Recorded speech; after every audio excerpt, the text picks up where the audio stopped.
What's up? Sorry, I was prepping myself up a bit. What's up, Carrot? Making sure that the music is not too quiet but not too loud. So please give me a sign that it's all good. I can raise it up a bit if needed. What's up, Carrot? What's up, MU? Nice to see you again. Mr. Satan Victims, yeah. Son Goku! What's up, brother? Liam McGuire, what's up? Good to see you again. Help Gogeta for the beating Cabba's giving him. Bluster the Benevolent, what's up? I'm alive? Of course I'm alive. I ain't dead. Bruh, numbers ain't dead. I may become a 0, but eventually I become a 1. So it's like, obviously, I always come back. Universal Sans, what's up, my boy? My text paragraph. Oh, that's funny. This Cabba and Gogeta stuff has led so much misinformation. Everyone thinks GT and Z movies share the same timeline. Yeah. Looks like we're covering the Garlic Jr. victims. Yeah. That's funny. Yeah, I just promoted. I just want to make sure everyone is here. Yeah, it's been a while. My bad. I had to vacation with the family and, you know, had to babysit. I had to work around my work schedule. It's, ugh. I've been working on things, obviously. It's just, I just couldn't get a proper dedicated schedule to even live stream properly. Or even make a cohesive development on my videos, but I'm still here.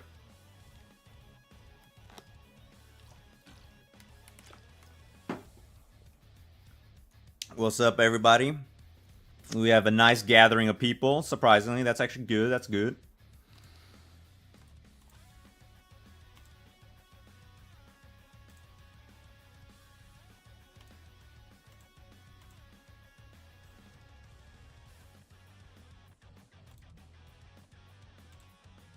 Doesn't matter, both characters lose hard against Kirby. Right. Yeah, I'm not gonna do a... If I'm too loud, just make sure to tell me so I can adjust my audio. Too long, but happy to be here anyways. Oh, that's fine, that's fine. The VOD would always be on my channel, so that's all good. Yeah, I'm not gonna do my own video of Cabba versus Gogeta.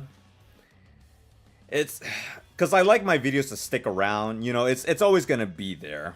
You know, it's not... Obviously, there will be new information, but in terms of the info, it's not going to be that outdated in the grand scheme of things. But for Cabba versus Gogeta, nah. Nah, I don't want to. Everyone else has done their own. I know I could do my own, but nah. I'll just do it here, live. Do my own version of it. I'll just what... I'll give proper justice to everybody. You want me to say Gogeta stomps? Donate and I'll do it. You give me more ammo for Cabba side, I got you. What's up, file list? What's up? When are we meeting your evil counterpart, Letters? Oh, he's not my counterpart. No, he's my victim. No, my counterpart is Nums, and then my Goody Two Shoe counterpart is Numbers. There's a difference. Letters, I mean, he's probably rotten.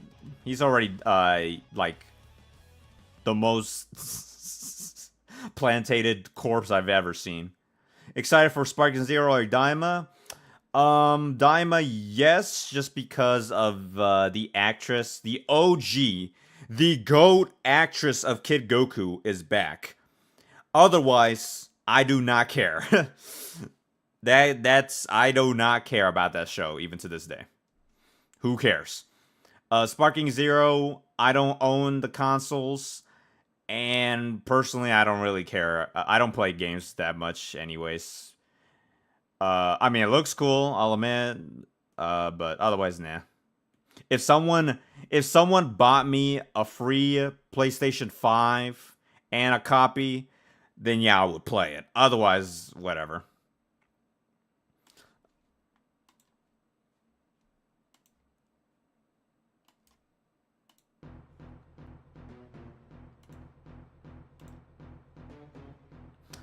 Yeah. At first it was just gonna be a clickbait, but you know what?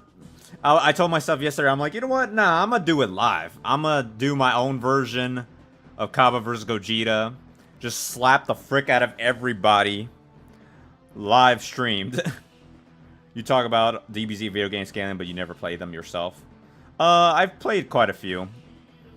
I mean, it's mostly the classics, like the classic era. And to be fair, I don't got the budget to be like owning how many couple of consoles and stuff. Yeah, I'm sorry I don't own a Japanese Famicom and a Japanese copy of Dragon Ball and then redirectly translating the entire text and then paying someone off to translate it as thorough as possible and then give you the scoop. Like, yeah, my bad. Gosh dang it. You know what? Just for that, I'm gonna delay my Broly video for another 10 years. Thanks. Thanks, Bluster. Little Nate, base GT Goku solos, all the Dragon Ball Super.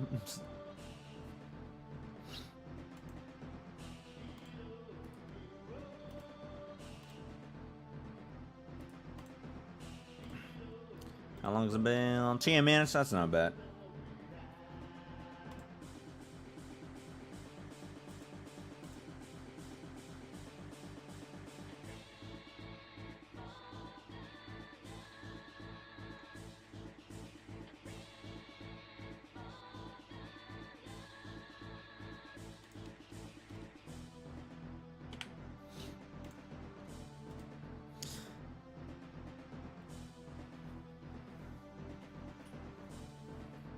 Let's see. What was I gonna say? Oh yeah, updates. So in terms of progress, I want to say I'm close. Actually, no. Yeah. Well, nah, yeah. I want to say I'm roughly 60% done. I have been working on other projects or like starting up other projects while still doing the GT video. So that video is still going smoothly. It's basically very close to post-production, so I can now start doing the actual editing and stuff. I already got the thumbnail ready. I think I got, let's see. Yeah, I got the thumbnail ready and stuff, so yeah, I want to say about 60% done, give or take, so that's not too bad.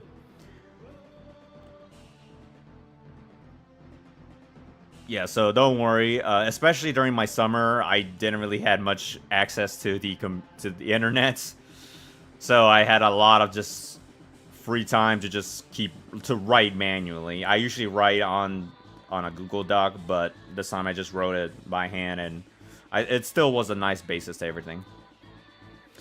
How good would scale Super Saiyan 4 Gogeta to Golden Frieza to say something? Can you please English a little better? DBS is mid, Omega Shenron, blah, blah, blah. Yeah, I mean, to be fair, yeah. I mean, DBS is mid. We can argue however long we want about the scaling. In terms of just overall quality, yeah, it's very mid. Gogeta one-shots Black Frieza. What's up, Junior? GT feats are just not anywhere near DBS. If you don't like DBS, that's fine. Just don't use that to justify genuine nor bias. Yeah. Yeah, I mean, that's something that people just cannot, like, get out of the door. Like, if you want to go through that argument, just be honest, straight up. Don't walk around and just be like, you know what? Yeah, I hate Cabba. He sucks. I like Gogeta. He's my favorite character. Don't hesitate. Just be honest. I hate that people waste their time arguing when most of the argument is just, well, he's my favorite character. I don't care. I don't care if he fights omnipotence. Gogeta just wins because he's my favorite character. Like, at least you're honest. Like, my favorite character is SpongeBob. I don't care if he fights God. SpongeBob is stronger because he's my favorite character, alright?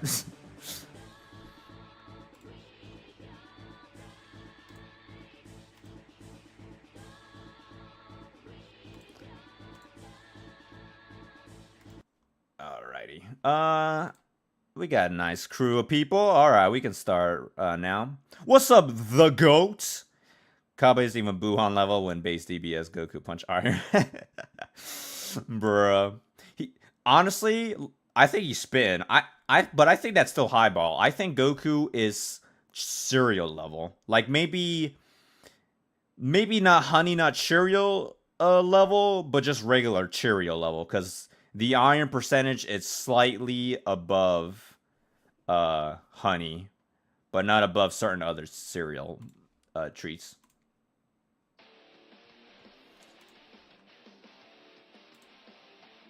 Alright, so I was going to use like a text, but I'm like, you know what, I'll just Google Doc. So, alright. So we can now start the roast for both characters, alright? Because I know people are going to ask me, what do I think about this whole topic? Now, first of all, I'm going to be honest, the topic itself is stupid.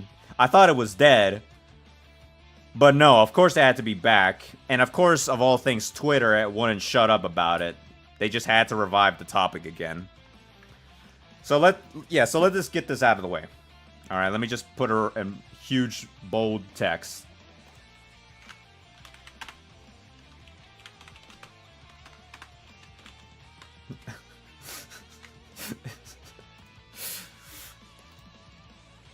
Alright.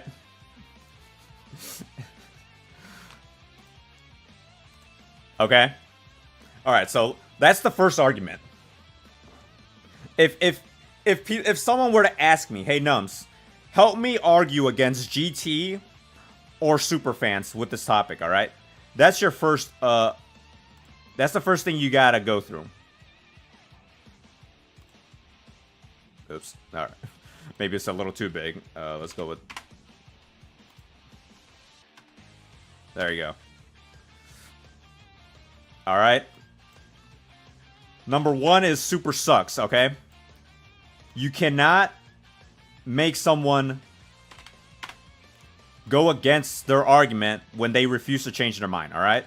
That's the first argument. Super sucks, alright? The second argument you have to deal with is number two. GT sucks. Okay? Now, I agree. Both series kind of suck. They're painfully mid. So if you just don't care about the actual topic, then don't waste your time. If the GT or Superfans are stuck with these two claims, don't waste your time. Alright?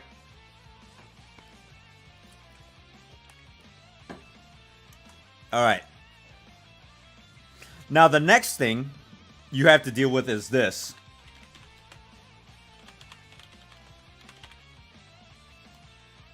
Alright? The cool factor, though. You usually see people say things like...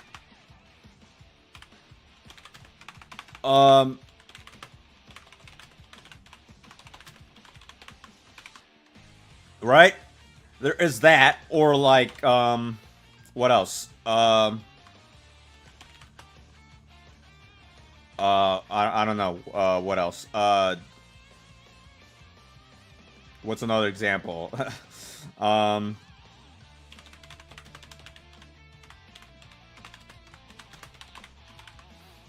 You know, I can list a bunch of other things, you know? What else?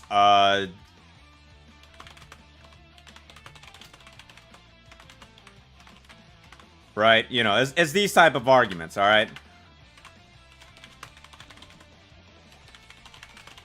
You know, it's these types of arguments, alright, you guys have to deal with all the time. But Frost sucks. But what did they do, though? But Blue Vegito is building level. You know, it's those type of arguments, alright? Alright, so if they're not going to really argue for the sake of an actual discussion... Yeah, that's another thing. Nostalgia bias. You know what? Yeah.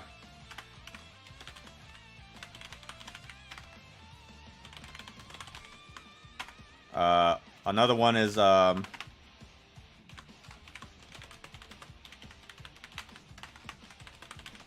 okay, there you go.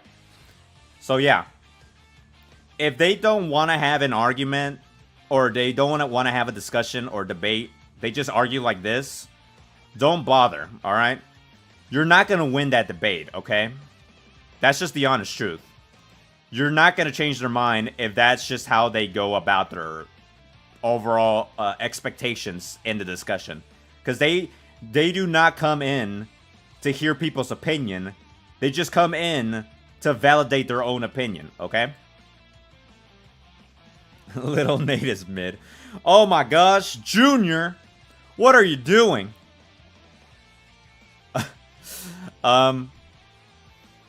So yeah. Let me just make sure I don't miss anything. Oh, what's up, Gabini? How do we even come to a part where we compare some, well, not weakling, I suppose, but some normal warrior to the fusion that is 100 times stronger than everyone? I'll get to that later. I can actually answer that, surprisingly.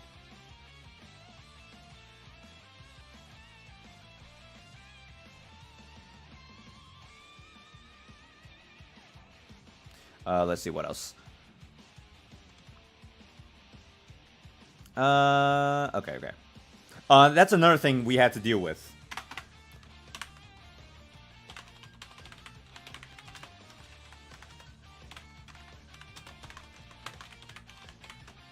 Alright. This is probably the biggest, like, sin or thing you had to deal with. Presentation over context, alright? What I mean is, for example, One Punch Man is like the best example you can think of. Like, oh snap, he punched so hard, it exploded a whole meteor. Right? And then it goes with the whole, oh, he could one punch all of fiction. And then you go... actually, I can't even write it down.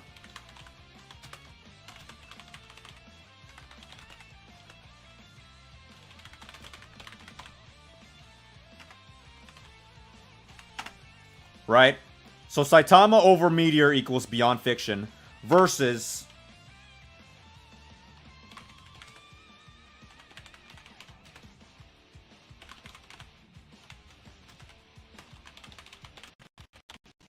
Oop, I got a bit of lag on my side. My bad. Right? What's up, Cruz? What's up, Walk With Me? Yeah, so that's another thing. So because of presentation...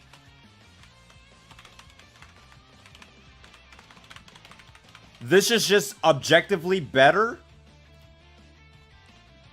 than Goku punches Jiren. Because Jiren requires context.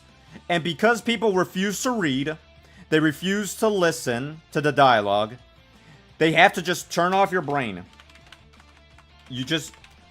brain. There you go. Monkey brain. You know what? It's like MUI. What he says in the manga... Not thinking. Yeah, there you go. Not thinking. So because this is just boom booms, you know, explosions. Wow. This is just objectively better than whatever Goku does. Because you have to think. You have to read. You have to listen to the author statements. You just have to do a lot of effort. And because you have to do a lot of effort, that means it devalues everything because it's just too much. Too much effort, therefore, no. Saitama is stronger because presentation. Alright? So that's what you have to deal with, alright? So that's a lot of the things you have to deal with consistently when it comes to this overall topic, alright? So again, if they say Super sucks, deal with it. GT sucks, deal with it. Cool factor, deal with it. Or these other quotes they often say, do not bother debating them, alright? They just will repeat their own opinions and will never listen to your opinion, okay? Alright? So now that we got... So anyone who actually is willing to discuss, then we can lead to the actual discussion, which is... Oops. Cabba versus Gogeta, specifically from SSJ4. Now, the first problem that leads into that is, of course, my favorite topic of all time.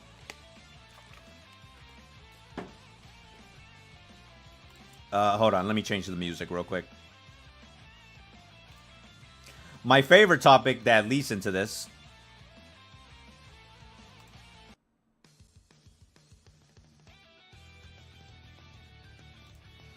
is, of course, the canon. Alright? One Punch Man fans can't read. What's up, Senzil?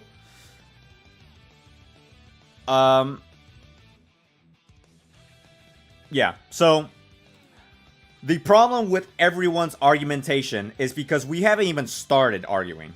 We had to first build a foundation. What are we talking about when we say Cabba versus Gogeta? Are we talking about manga Cabba? Are we talking about anime Cabba? The novels? The video games? Are we talking composite? Are we talking about Universe 6 Cabba? Are we talking about TOP arc Cabba? Is it pre-Super Saiyan or post-Super Saiyan? Right? Is it without guidebooks? Is it with guidebooks? Is it, you know, is it equal stats? You know, are they bloodlusted? Do they have prep? Etc. You know.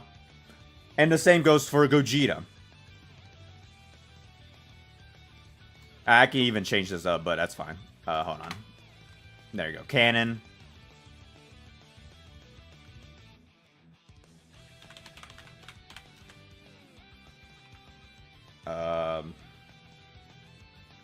Prerequisites. I can't spell. That's okay. There you go.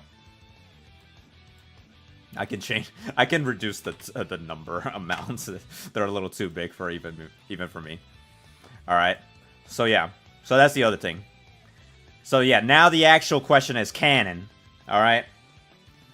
Now, again, I'm taking everyone. I'm educating everybody. All right. So as a minimum.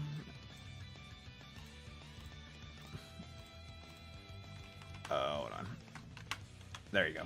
So, here are the main things you have to deal with for Cabba.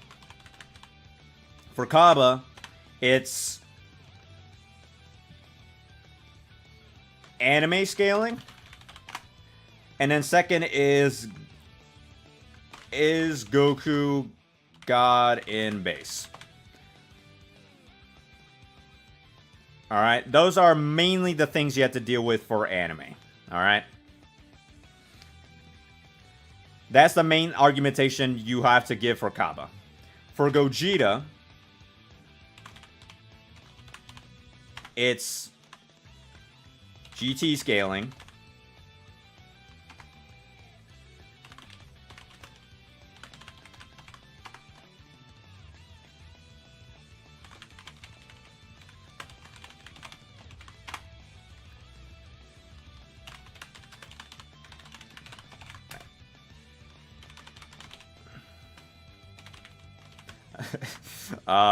What else?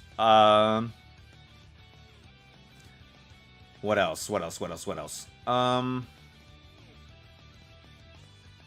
think there was something else I was gonna bring up, but I already forgot. I think that's about it. Yeah. So, if you want my honest answer, like, let me to give the GT fans like actual cope, like just copium. All right. Composite. Actually, no. What's the word? Let's see. Win counts, I guess. I don't know. Gogeta. Cabba. There you go. There you go. W's. Alright, so. Let's see. Cabba. You know what? Yeah. So, as the composite contrarian, you know, I love to do composite videos. I do all sources, alright? So, let's just get this out of the way. To all GT lovers out there. Composite Cabba versus composite Gogeta. Alright? Who wins? Gogeta. Alright? Let's just not sugarcoat anything, alright? If we just say, alright, let's just include everything, alright? To make the Gogeta fans, the GT fans happy. Yes, Gogeta wins, alright? Even including heroes, freaking crossovers, meta-scaling, blah, blah, blah, whatever. Gogeta just has everything. He has better feats, he has better hacks resistances, better range, better intelligence, better experience. He just has everything, alright? And technically, he has the memories of Vegeta, so Vegeta through Gogeta would just have would know more about Cabba. Cabba wouldn't know anything about Gogeta. So, yeah. So, there you go. If you just want that, there you go. You're welcome, alright, GT fans? Oh my gosh, we got 20 people! That's a new record for me. Oh my gosh. So there you go. If you just want win cons, there you go. That's one way to go about saying Gogeta wins, alright? I don't care. Composite, yeah, Gogeta wins, no duh. More transformations, you know, just everything. Alright. So there you go. That's one condition. Yeah, here's another one.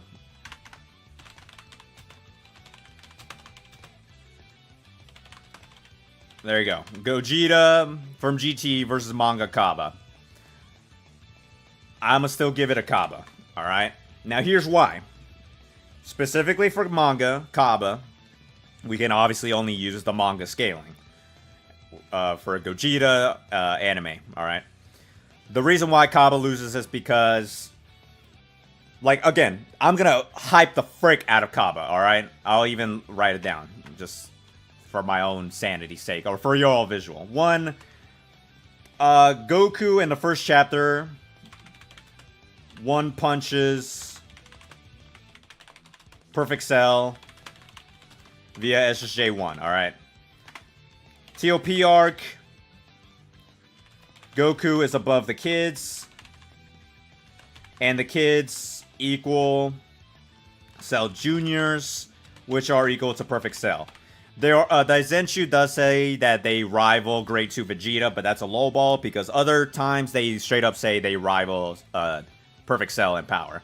Maybe you could say they have lower durability or intelligence, but otherwise they're just power-wise as strong as that.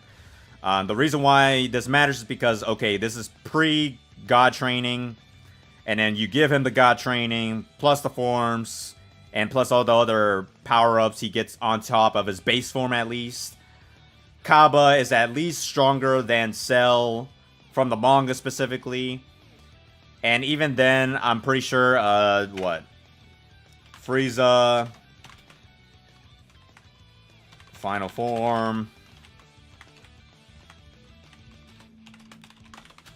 Khalifa, there you go. Yeah, because, like, she says something like, oh yeah, at your level, you're stronger than the Goku who I fought in Namek. So that's kind of vague, which is unfortunately a lowball if you tell me.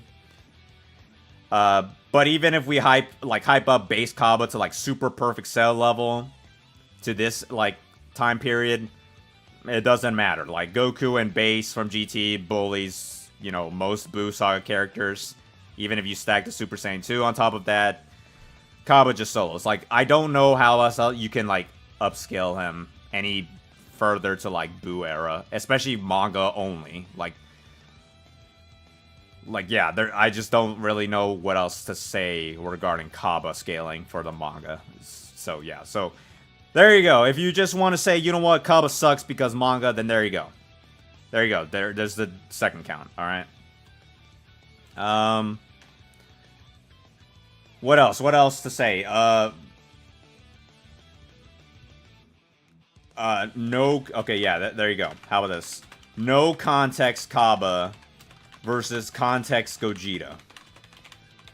Once again, boom. Because one argument I keep saying is, well, what did Cabba do? That's always what's being said. But what did he do? What did he do? He does... Like, he doesn't destroy the tournament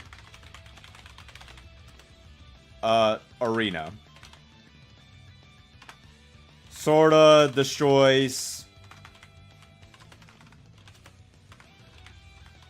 TOP arena. There you go. There you go. I don't know. Versus Gogeta.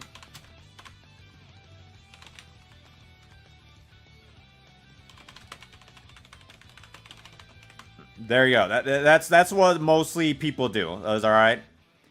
Cabba didn't do anything impressive visually, but Gogeta did. So if you want that other argumentation, go right ahead. I don't care. What's the other one? What's the other one? Oh, yeah.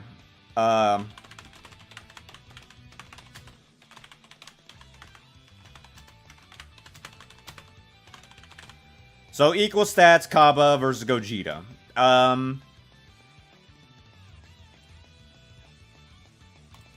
Yeah. Maybe 1.5. Because the only win condition you can possibly give for Cabba in this scenario is time limit. If you say Cabba can somehow survive Gogeta long enough for him to go lose his fusion, then that might give him a win condition. And because we're talking about Gogeta, and he's no longer Gogeta in this scenario, then he would just kind of lose. Not because, oh, but Goku and Vegeta... No, that doesn't matter.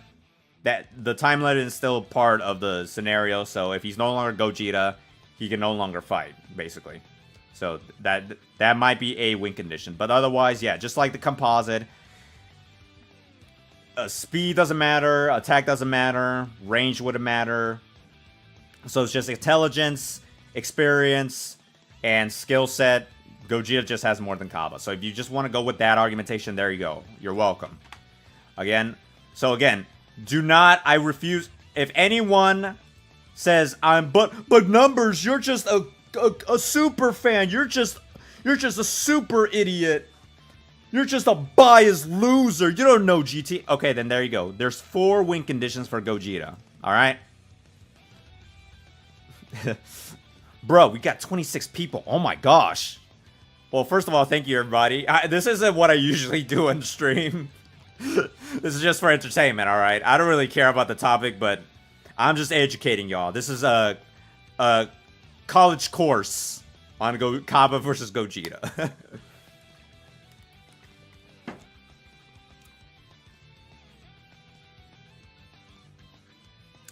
Let's see. Hold on. Let me change the music real quick. Yeah, 15 minutes, gosh dang. Nah,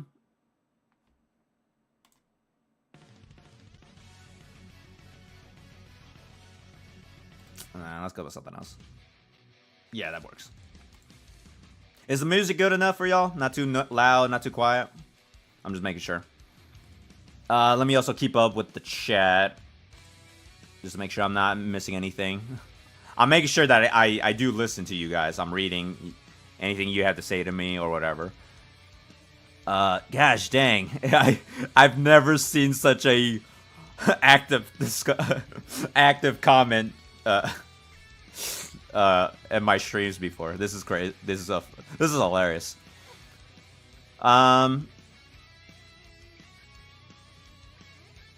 There's also the dumb argument that when a character has the same form, automatically means they have the same power level. Yeah, I'll get to that in a bit. Sending money means you're right. That's amazing. Don't act like Goku and Blue could defeat Baby Goku. Okay, let's see. Then Goku, Monster Kara. Yeah, to be fair, facts. Monster Kara would solo all of Dragon Ball, period. Alright, that's just a fact. Let's see. What's up, Don Boss? I'm surprised I didn't see you there. Because Saitama, yeah. Where's Dumb? Let's see. What's up, Brent? Cabbage versus Limit Breaker. I mean, I think Gogeta is above Watermelon tier, so he probably gets that W as well. I have 2. Oh, that's great. That's good to know. Let's see what else. I'm just making sure I'm not missing anything. Making sure I'm keeping in touch. Let's see.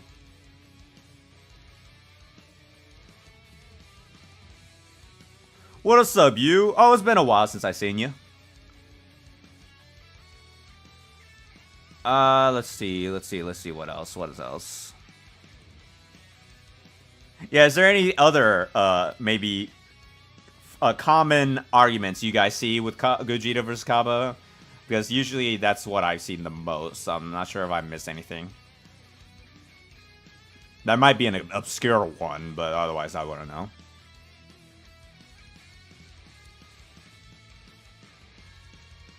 What's up, Tweaking?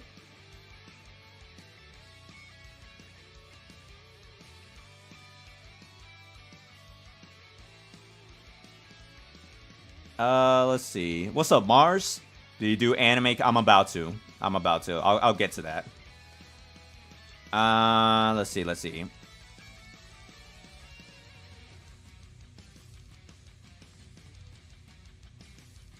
What's up, Carolyn?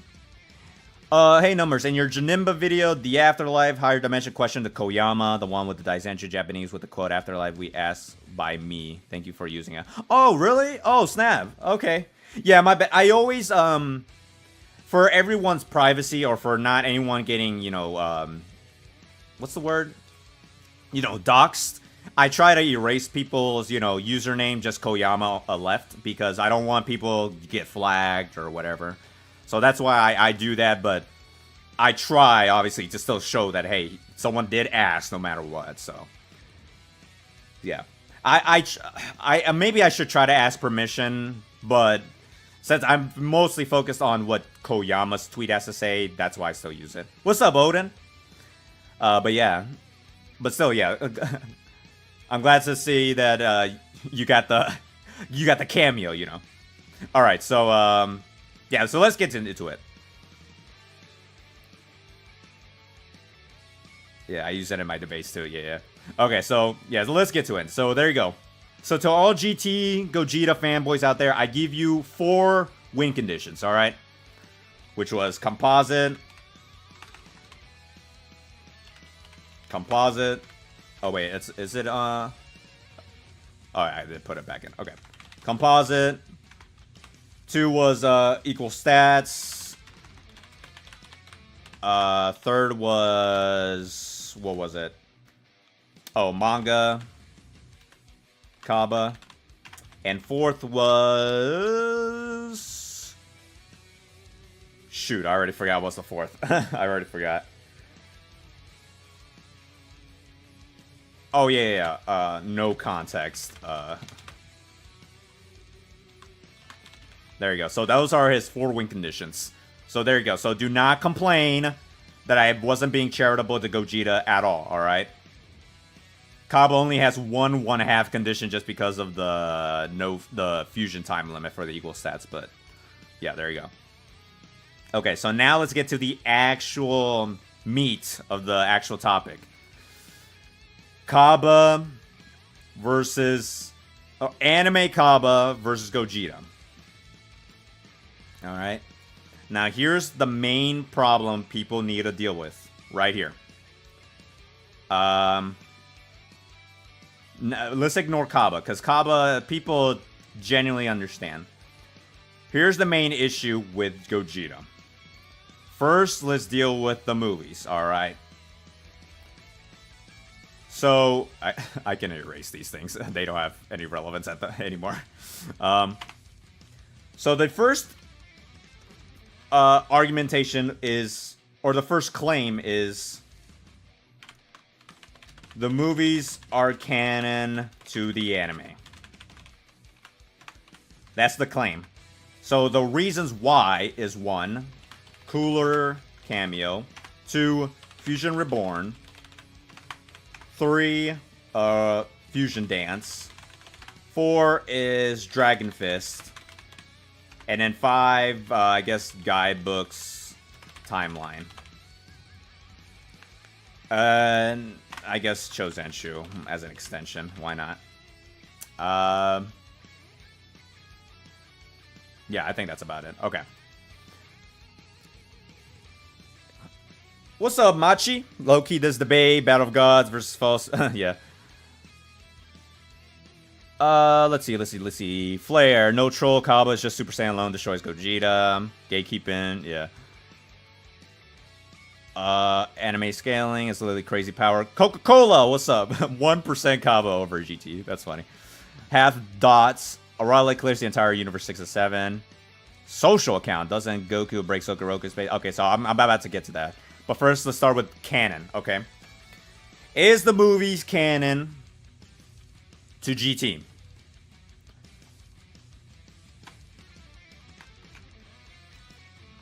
Let me, real quick. No. Alright? Let me, in painful detail, explain why. Because people cannot wrap their heads on the argumentation, okay? First of all, let me acknowledge everything, okay? Actually, you know what? There's another one.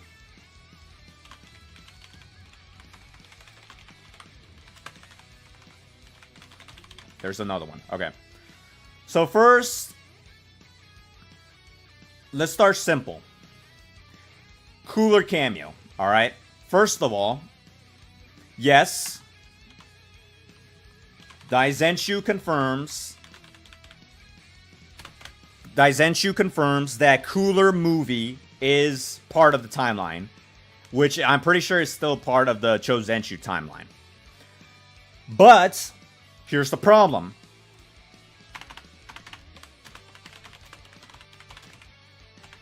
Just because one movie is canon does not mean all other 13 movies are canon by association. Alright? Because by that logic,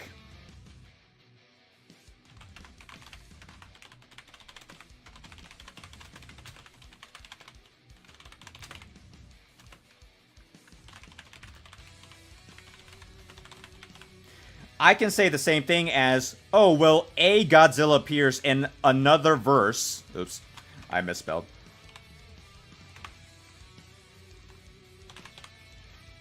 Monster verses. I can clearly English. I can clearly spell. Just because he appears in one verse doesn't mean it's the same verse, alright? That's a weird logic. Because here's another thing that people keep getting wrong.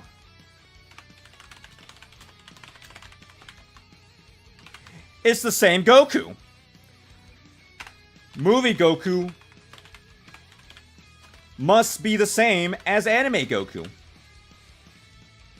No. That's never true. And I got actual evidence it's not the same Goku.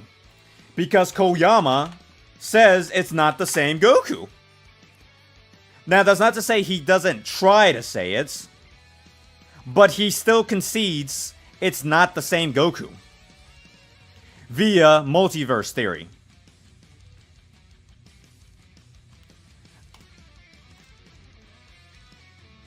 I can get one example right here, right now. I don't want to unintentionally, you know, dox somebody, but it is what it is. Thankfully, it's just, you know. So right here, someone asked them, at the current time of the series, blah, blah, blah, blah. He says, since the Dragon Ball story is ongoing, the Z series of movies were made with the premise that Goku will fight with all his might against the strongest warriors at the time without knowing how things are. So he's referring to the scaling of the movies. And I can bring up another example. What he's trying to get at is, while he may be strong in the movies, that doesn't mean it's the same Goku as the same timelines. I can get another one. Hold on.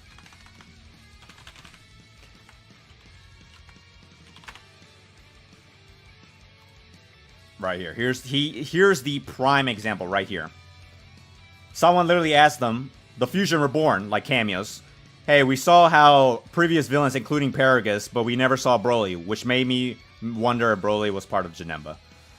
He literally says on paper, on tweet, as the literal creator of Janemba and Broly, I think it would be better to see them as parallel worlds, plural, rather than the same world. There's just no need to worry about consistency between the two worlds. Just think of it as a ridiculous story set in another world. Alright? He literally says in plain English, no. Janemba, Fusion Reborn, does not have to be canon to the Broly movies. Just so these stupid minor cameos have to happen. Alright? If y'all already acknowledge that there is a manga canon Cabba, and that manga Cabba is not the same as anime Cabba. Just like how y'all can admit GT Gogeta is not the same Gogeta as from Super Broly. So if y'all are able to accept that argumentation, then you should accept the same logic for movie Goku against GT. Now, that being said, I know. But what about the other arguments? Don't worry, I'm about to get to it. So I can get that out of the way. There's still other examples I can bring up, but whatever. So let's actually get into it. So an extension of the fusion dance, but Vegeta though. First of all, 1, Piccolo can fusion dance as well. He literally sees Goku perform it once in front of the kids as demonstration, and he perfects it perfectly. Obviously, they don't fuse, but Piccolo is a super genius, and he can mimic the same movements in one go. And Vegeta had 16 years of training since Buu Saga. He is a Saiyan prodigy. He is a constant rival of Goku. And he technically has memories of the kids fusing. So he knows from the get-go what fusion is. He may not have done it personally, but he knows what fusion is. He's a constant rival to Goku, so he has a great wavelength to Goku. And if you want another extension, Shallot and Giblet from Legends. So, hold on, let me change the background or music again. So, let's see. Actually, yeah, let's go with Perfect Cell real quick.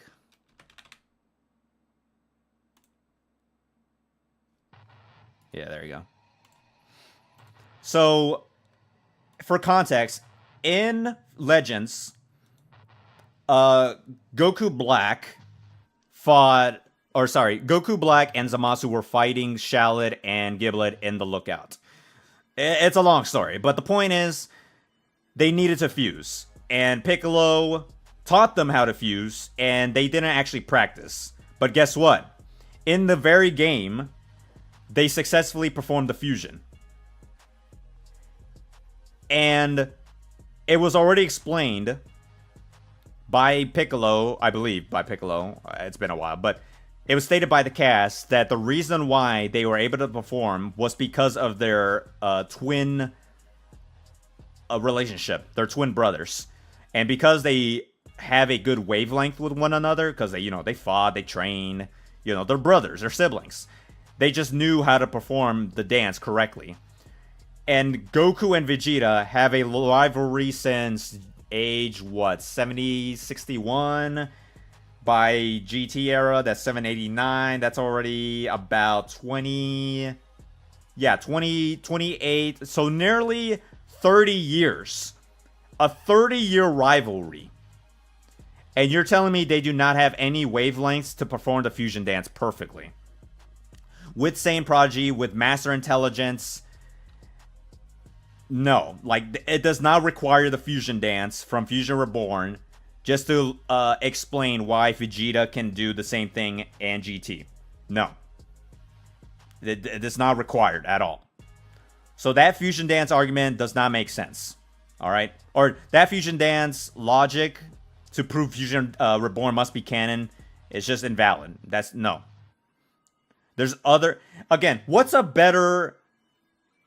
line of conclusion that it requires less assumptions? A, Vegeta's smart, he has many years of training with Goku, or B, trying to canonize movie canon with other movie canons, with Toriyama and Koyama statements, with anime logic, with manga logic, with super... It's no. No. The simple answer is the better answer, alright? So, yeah. So no, the fusion dance argument does not work. It just does not work. I thought I could scratch it off. I could have sworn I could have marked that out. I guess not. I'll just, whatever. There you go. Alright, so the next is, but the Dragon Fist, Nubs! But the Dragon Fist! But he did the thing! Oh, he did the thing! Who cares? Why? It's just a technique. That's literally the only argument you need to say. It's just a technique. Okay? I know I used it as a joke in my Hirudegarn video, but literally that's what people use. Reminder, in Dragon Ball Super manga, Goku learned the Hakai off screen. And not just off screen, he just did it. We literally see him train with Vegeta. We train with Whis. We've never seen him train with Beerus. But he just did it. And the funny thing is, we've never seen anime Goku do it. At all. Ever. So does that mean that anime Goku... If he were to learn the Hakai in the anime, would that mean the manga Super is canon to the anime? No. It's just a technique. That's all that matters. Okay? And here's another thing. In fact, let me just quickly find it if I can. Hopefully I can if there's a quick screenshot of it.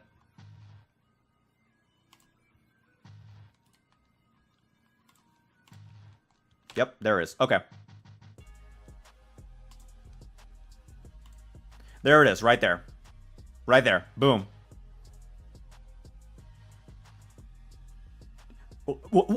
Nums, what am I seeing? What is that? What is that?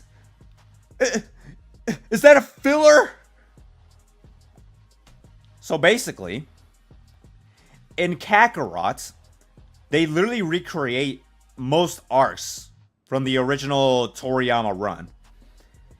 And yet, this version of Goku, That is canon, by the way. I'm not saying it's the primary canon. No, it's just part of the franchise canon, alright? That's all that matters. Point is, this Goku has never fought Hirudegarn in the verse. And keep in mind, in Kakarot, they also include Toa from Xenoverse. Alright? So, I'm not going to go... obviously, we're not going to say this is more canon than the anime. That doesn't matter. That's irrelevant. The point is, this random Goku, via gameplay, can literally use a Dragon Fist without ever going through... or actually, even before, canonically, Wrath of the Dragon could ever happen. But he just doesn't. But numbers, this doesn't make sense. It contradicts the GT. But my canon, I don't get it. There's no explanation. There is. It's in my video. It's literally in my video. I can literally post it. I can show it right now. In fact, let me just get my video real quick. I'll stop the music real quick. By the way, hashtag horrible plug, video plug. Let me just get my video real quick. Right here. Here's my video. How strong is Hirudegarn? If you haven't watched it, I suggest you watch it. It's okay. I could have done better in the video, but it's not too bad. Let me just make sure I got I'm keeping up with the chat. I'm just making sure. I'm hoping you guys are being entertained. Let's see. Again, welcome anybody who's here. Thank you for all still coming in and sticking with me this long. Yeah. All right. So in my video, this is from the Jump Anime Collection guidebook, and it says, the strongest Saiyan who grew up on Earth. I mean, granted, I think this was slightly mistranslated by me, but it's still basically roughly what it says. He is the father of Goten, blah, blah, blah. He has always been able to improve his power every time he meets a strong enemy. But even when he is at peace or during a time of peace, he never neglects his training. Gosh, I can English. And this time he demonstrates a new technique, the Dragon Fist. And then, further down the line in my video, I include something else that I wish I could have hyped up a little more. Right here. In the same guidebook, it literally says, the strongest technique in history, the Dragon Fist. The Dragon Fist can only be mastered by trained Goku. For the first time ever, the strongest technique has been unleashed in order to eliminate the formidable Hirudegarn. Goku's terrifying energy explodes all at once, and blah, blah, blah, blah, etc., etc. So basically, he just secretly trained to develop the technique. There's nothing else. That's all it is. It's that simple. Yeah, that's literally all. That's all the answer you need. He just secretly trained to develop the technique. That's literally the only argument you need to say. But Dragon Fist, but Omega Shenron. It doesn't matter. Goku had 16 years of training post Kid Buu, okay? 10 years after Kid Buu died, and then another 5 with Oob, and then technically 1 more year after the Buu Saga because they traveled the whole year across the galaxy to get the Dragon Balls. So 16 years of training, and you're telling me Goku could not develop a technique just because, no, but the movie, it doesn't matter. Even the guidebooks from the movie itself says he just used the technique. He didn't just shoot out the technique to, he didn't just thought of it and then defeated Hirudegarn. No, he literally developed the technique before Hirudegarn showed up.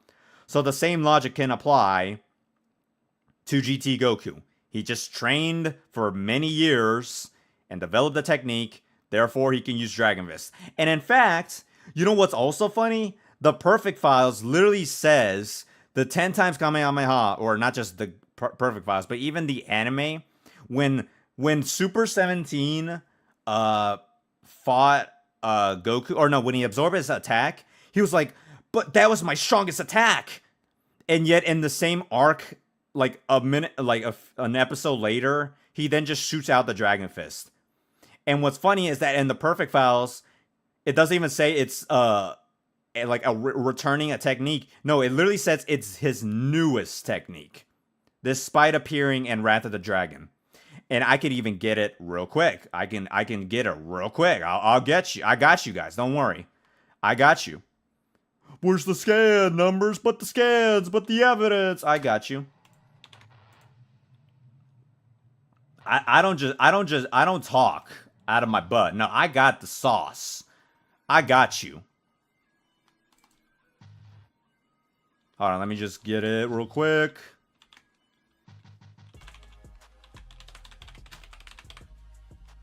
Ugh, wrong one. But yes, literally the only argument you need to say is that it's just a technique. He does not need to go through Wrath of the Dragon just to use a technique. He literally just learns it, and that's it. That's all you need to say. That's it.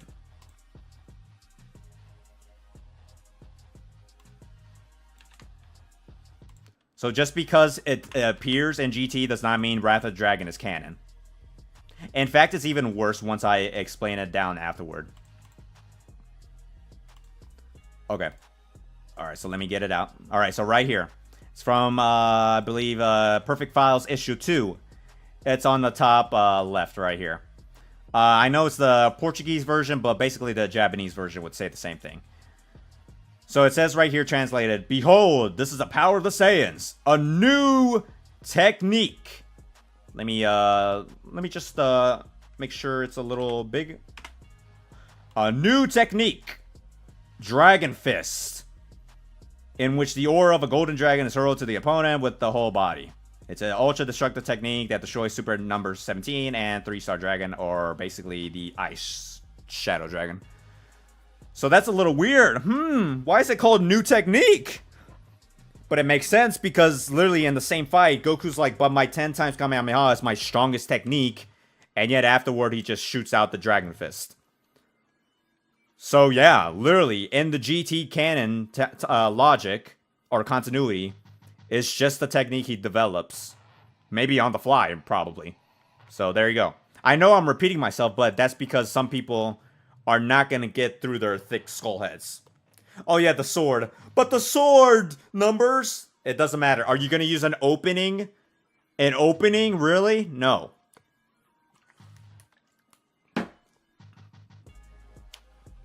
Actually, now that you say that, thank you for reminding me. In my own video, I even bring that up.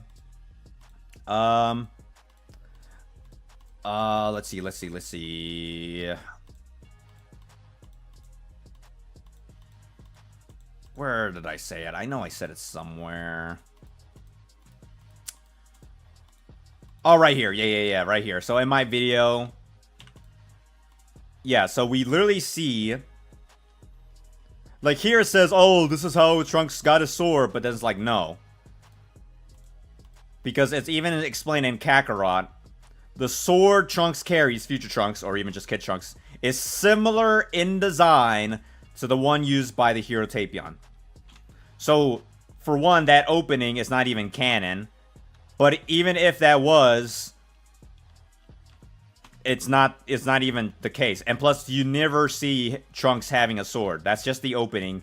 I literally watched the entire Japanese anime, the OG text, like no dub edits or whatever. No, GT Trunks never used Tapion's sword. He never even references him, never brings it up the events, nothing.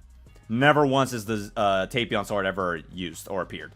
So no, the Wrath of the Dragon is not canon. So there you go. All right, so now going back. So there, the Dragon Fist debunked. Get that out of my face. Yeah, this stupid thing right here. But the guidebooks confirm it's the same Gogeta. But it's the same Gogeta. Okay, well, first of all, we already confirmed. We already accepted that, hey, if we can accept there's different versions of characters, manga versus anime Goku, heroes versus GT, etc., etc. And this applies for most fiction. The same logic can apply for Gogeta, alright? And because you guys are illiterates, and as in, you guys don't even bother reading your own source, let me actually show you what it actually says. Alright? Alright? Because I know what you guys always bring up, but y'all don't even check your own sources, and that's the problem, alright? And keep in mind, this is not just a GT. I'm not a GT hater. This also applies to Super. People do not read Super either. People downplay a lot of Super as well. So, right here, once again, right here, it says, but the same Gogeta from Fusion Reborn. Shut up. From Perfect Files, it also says right here, Movie 12, Super Saiyan Gogeta image, right here. Like, on the right side. Gogeta first appeared in the movie Dragon Ball Z Fusion Reborn Resurrection Goku and Vegeta, released in spring 1995. So let me emphasize this part right here. Let me emphasize this part right here. Gogeta first appeared in the movie. Okay? The reason why this matters is because you can say the same thing for Broly. Let's say a guidebook or a promo source says Broly first appeared in the movie 8 in reference to Super Broly. Are we gonna say Toei Broly is the same Broly as Super Broly? No! I would hope you're smart enough to figure out, oh yeah, this Broly is not the same Broly. So likewise, if another guidebook says Gogeta first appeared in movie 12 in reference to Super Gogeta or Super Broly Gogeta, are we gonna also argue Fusion Reborn Gogeta is the same canon Gogeta as from Super? No. They're different versions. So that's all you need to say. This guidebook does not prove Fusion Reborn is canon. It just says, hey, this one character has the same likeness as this character. Just like how you can say Godzilla from the Monsterverse shares the same likeness as Showa Godzilla, Heisei Godzilla. What others? Sonic. The movie Sonic, he first appeared in the video games. Doesn't matter. Movie Sonic is not the same canon as Game Sonic. What else? Tobey Maguire Spider-Man. He first appeared in the comics. It's not the same Spider-Man. Comic Spider-Man does not scale to movie Spider-Man. Or, I mean, I'm sure you can argue it, but, you know, you get what I'm saying. Or Goku from Fortnite first appeared in the manga. That does not mean manga Goku scales to Fortnite Goku, okay? Let's calm ourselves down, alright? So there you go. So this argument, but Goku, it's the same Gogeta. No, stop it. Read your own source. Alright? So there you go. And now we got into the other parts. Oh, I think there's also another thing I forgot to bring up. But the other thing is... Oh, actually, I did bring it up with the cameos. But Paragus and whatever, doesn't matter. They're cameos. We already explained that. What's up, Tony? Good to see you here. Let's see here.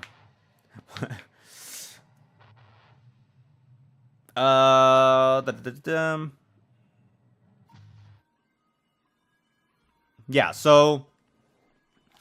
The next thing I know people love to talk about, the infamous timeline.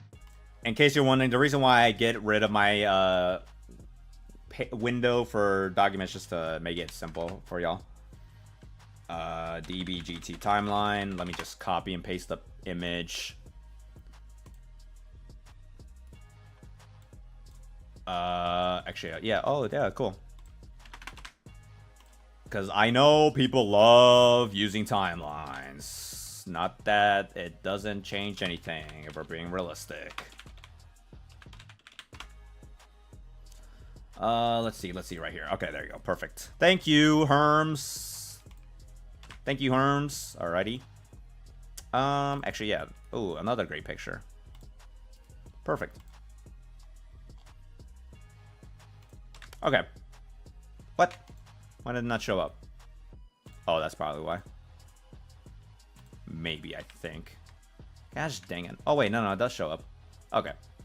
It's just being finicky. Alright. Okay, so now the next argument people love to say is, ooh, but the timeline numbers. But this timeline. So basically, if you guys want to know where this came from, I'm pretty sure these two images, the top, they came from the Tokyo Tower exhibit of Dragon Ball. But if someone ever wanted to read, like, oh, what does it say? It's copy and pasted from the Chozenshu. The updated Chozenshu, which is basically the updated version of the Daizenshu. It includes, because Daizenshu didn't include GT material and stuff, Chozenshu includes GT and Super and Z material.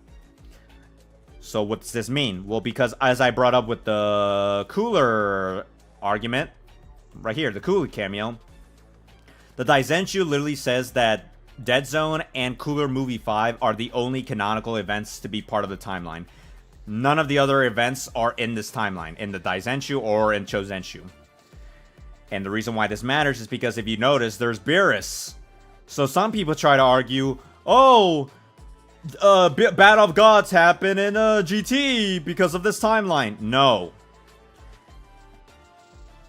This timeline is a composite timeline. It's literally just applying most composite material into one timeline. And the reason why I know this is because I read the Daizenshu. Who would have thought? Because in the Daizenshu, it includes anime filler material and manga material. But we know the manga is not the same continuity as the anime. It even includes movie material that, as I explained, is not canon to GT. But they still nonetheless include every source as a composite guidebook. And the reason why I say all this is because this is not proof GT is canon to the movies or even to Battle of Gods.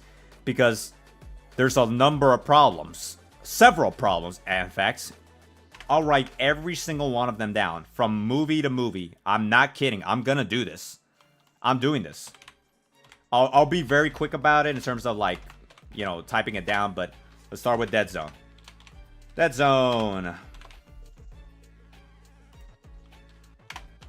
1. Movie only. 2. Wait, why didn't... I guess I had to... Ugh.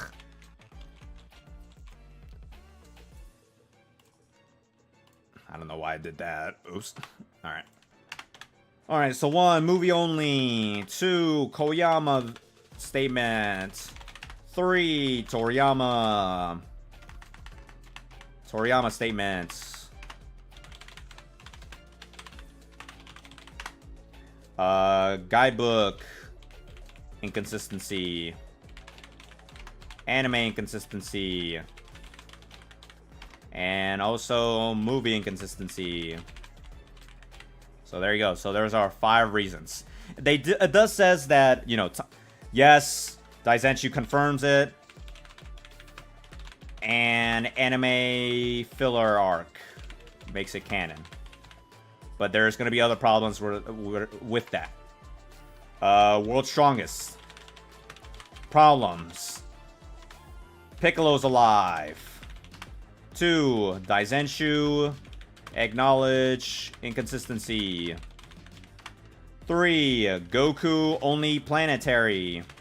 Because keep in mind, Wheelo at his max AP was confirmed planet level, and it required a spare bomb to defeat him. But anime scaling, he could possibly be large planet, if not beyond that. In fact, he's possibly planet level just from the moon feats, alright? 3. Tree of Might. Icarus. Oh boy, Icarus. My least favorite character. Oh, right. I almost forgot. Dragon Ball Wish. Dragon Ball Wish again. Z Fighter's alive. Daizenshu says movie only. Goku uses Kaioken times 10. So look at this. Reminder, Dragon Ball requires a year to be reused again. So that means if this happened after Saiyan Saga, let's just say the next day, that means they are 2 years behind, or they are 2 years delayed of the Frieza Saga. So they're already delayed by 2 years as of now. Then there is Lord Slug. Once again, Dragon Ball Wish. Icarus again. Goku uses Pseudo Super Saiyan before SSJ. Kaioken times 100. So once again, they're delayed by another year. And Icarus is still there. And Goku doesn't know Super Saiyan. And then uses Kaioken times 100 once and never again. So they're already delayed by, technically, they have to wait 1 year for this. And then another year. And then another year for Piccolo to possibly be dead. So 3-year delay. And if you want to know why this matters, it's because, well, Koyama says that. Oh, what? Koyama acknowledges a delay? What? Yeah.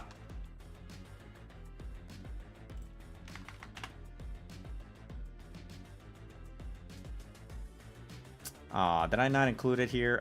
Fine. Alright, I gotta screenshot it. Hold on. Don't worry, I have them bookmarked so I can still get a quick snippet of it.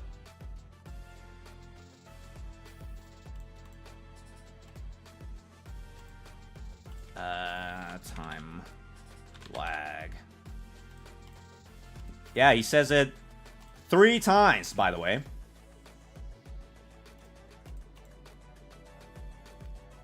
Yeah, 3 times. Who would have thought? Wow. And from different years, no less. Boom. Let me screenshot this real quick.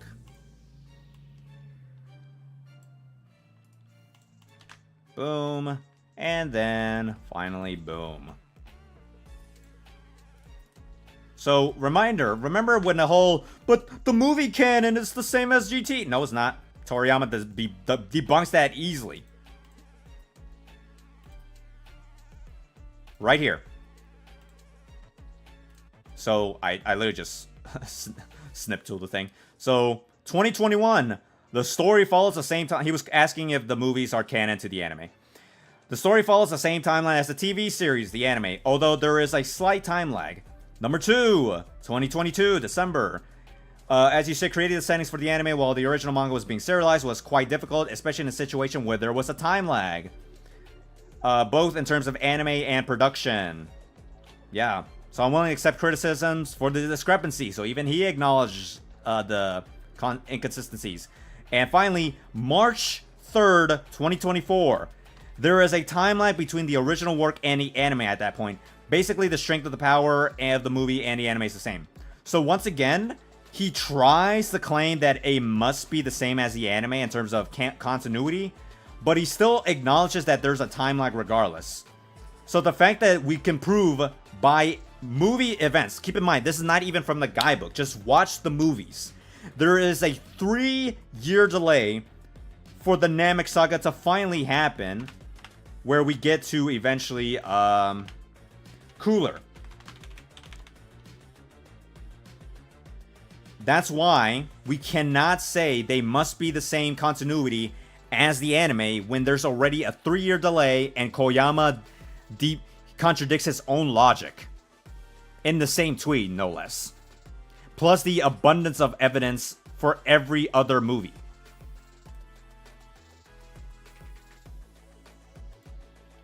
And then Cooler, there's Icarus. There's Icarus again.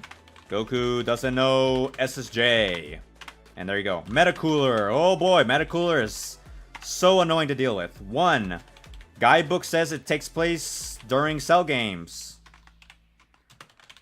Because Dende is new Kami. But Gohan kid rather than teen. So that's a weird issue. Plus, no Trunks, no grade 2 or 3.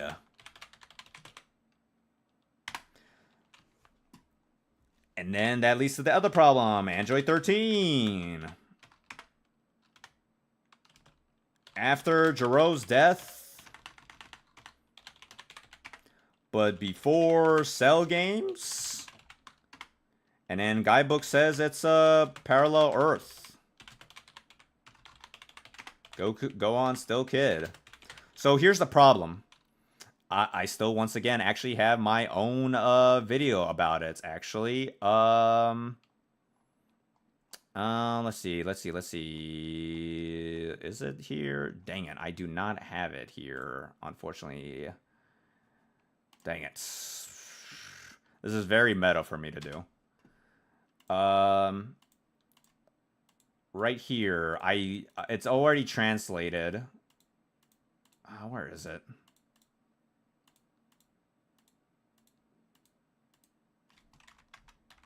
Where is it?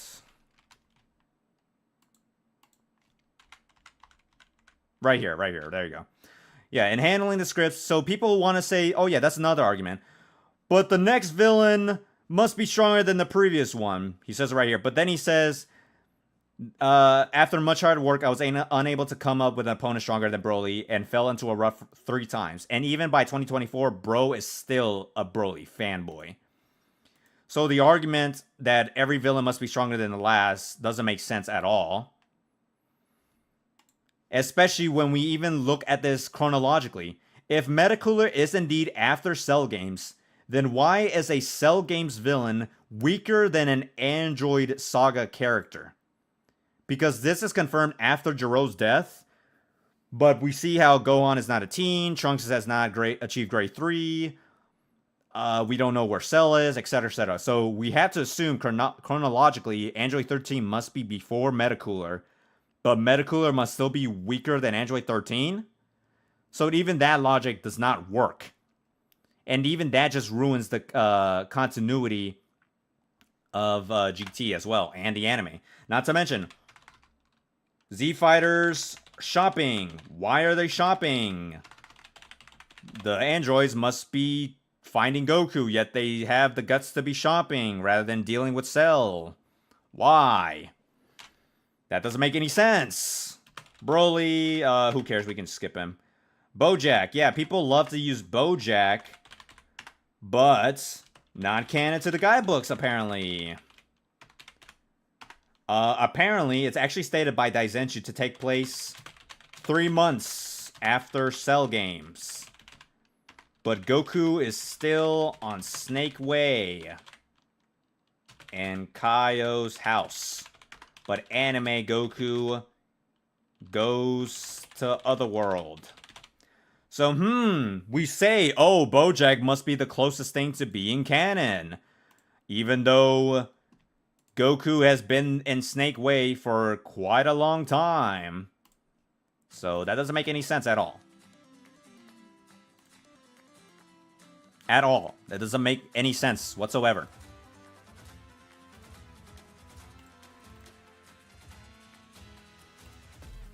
Let's see, what else? Oh yeah, Broly 2. It's literally confirmed Gohan trained for 7 years. But not anime Gohan. Oh yeah, Dragon Ball Wish. If the wish was indeed wished or granted, then they should not have a Dragon Ball during Buu Saga. So that's already a problem too. Bio Broly, ooh. Problem number 3 with the problem child. Takes place during Boo Saga, but guidebooks confirm it's movie only. Also, Broly in hell. Goku is still dead. Reminder, this happens after the tournament where Android 18 gets his prize money from Hercule, but Goku's still dead rather than facing Majin Buu, and he's sent out to take Broly in hell. So it's like, how does this work in the Buu Saga? Can anyone in the chat at all prove Bio Broly somehow makes sense chronologically in the anime? Probably not.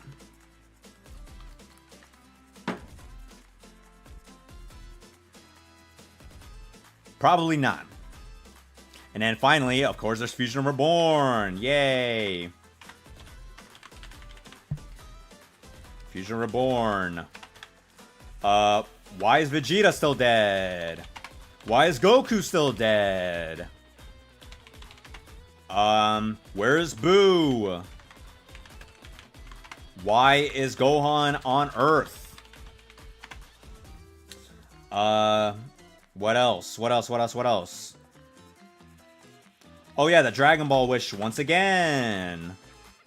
Because keep in mind, Majin Vegeta killed people. Bulma revived people. Goku refused 2 wishes equals 4 months waiting. So how in the world can Gohan and Fusion Reborn summon Shenron if the wishes, the balls are not usable for 4 months? And if Vegeta is still dead, this must happen before Kid Buu. But Buu is supposedly dead.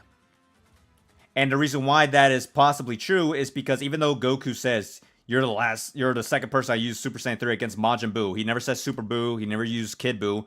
It's always used Majin Buu. Gohan should be training with Kibito Kai, or sorry, just Shin and Kibito. But that means he should have achieved his ultimate form, but then that implies Super Buu died, or Fat Buu died, meaning there's no Kid Buu, which contradicts Oob even being resurrected. And that also means that the climax of the Buu Saga never happened. And plus, if it did happen after Kid Buu,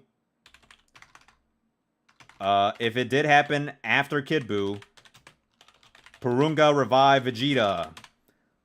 If Purunga revived Vegeta after Kid Buu, then why is he still dead in this movie? Wrath of the Dragon. Let's see. Dragon Ball Wish again. Dragon Wish. Tapion Sword.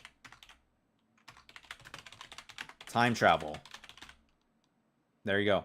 So the reason why time travel matters is because Tapion uses Bulma's time machine to go back to the past and undo the events. But that would also imply there's another timeline where Goku and the gang never met their version of Tapion. And keep in mind, we don't see Tapion Sword and GT.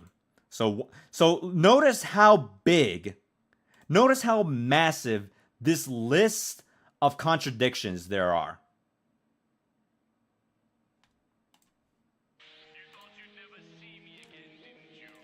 Look how massive this list is just to make it canon.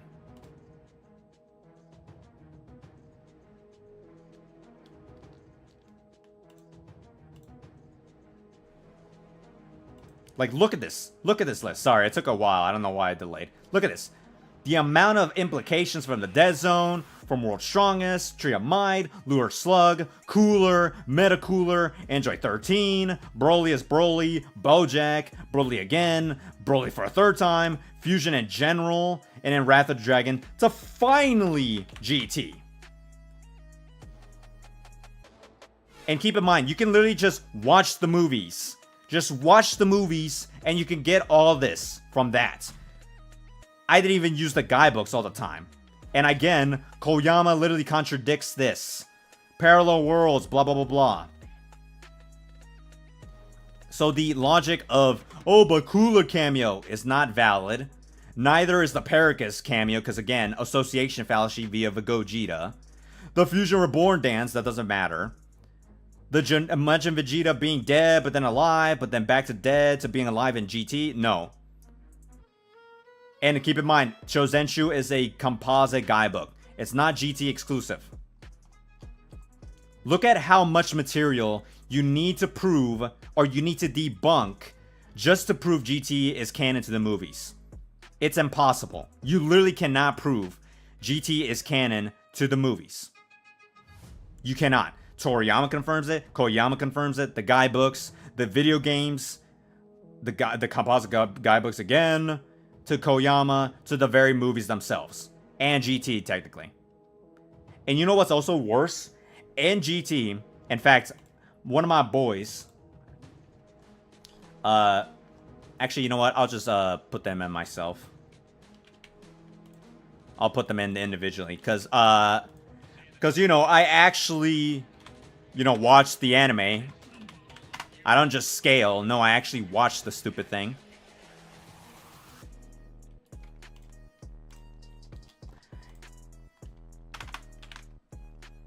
So, in the Super 17 arc, when he reaches Hell, this is exactly what it says in the original Japanese dub. The English dub says it more vaguely, but we're not using the dub. In the Japanese version... he says, oh, so this is hell? This sure brings back memories. Come to think of it, I fell down here once, a long time ago. As a reference, that's specifically from the Snake Way filler episode. The Snake Way filler episode was anime exclusive. The reason why this matters is because, reminder, going all the way back to the Cell era, Goku visited Hell via PyCon arc. But he never references PyCon in GT. What other contradictions does this bring up? Well, Goku in the Bio Broly movie literally was ordered to go to Hell to stop Broly from causing destruction. He even says, oh yeah, you want me and PyCon to stop him? I got you, but first let me eat. So that also contradicts this event as well. And then finally, Future Reborn, the entire fight with Janemba is literally in Hell. So, 1 times with PyCon, anime filler, 2 times with Bio Broly, and a 3rd time in Fusion Reborn, nope, not a single time referenced by GT Goku. Rather than referencing something relevant or more recent, he references something from years ago. Years ago.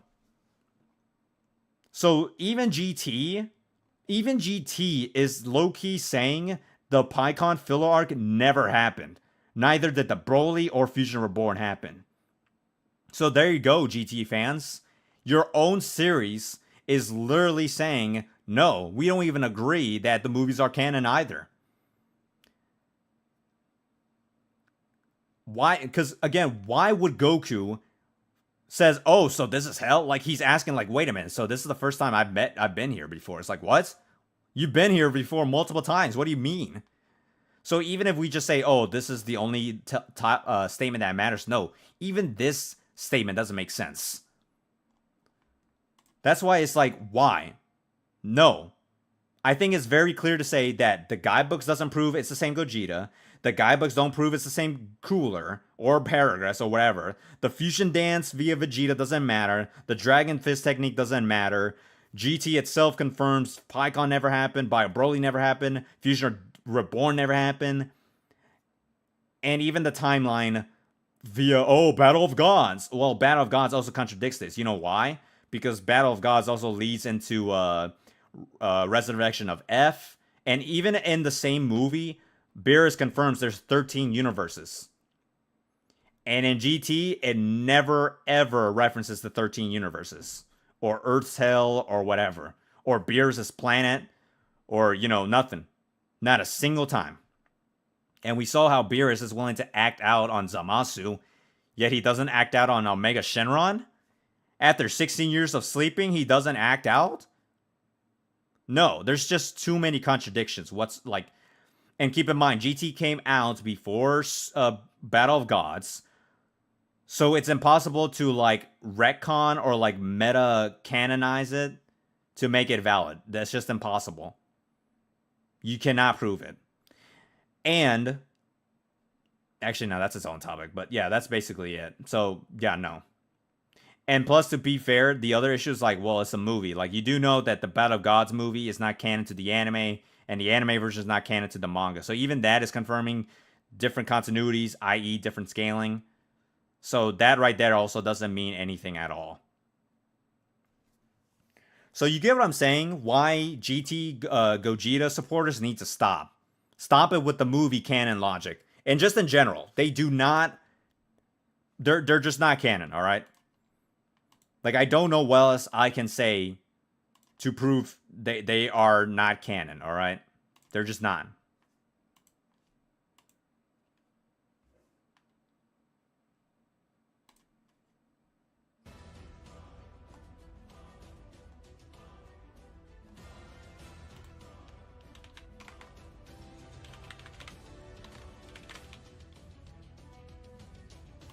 All right, I'm gonna be right back. I need to go to the bathroom.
All right, I'm back.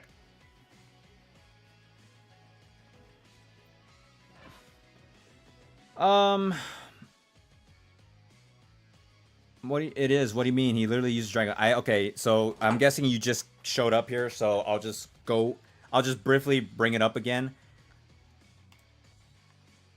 It's literally stated by the anime guidebooks for Wrath of the Dragon. Goku secretly trained to develop the technique. He developed the technique, and that's it. It does not require him fighting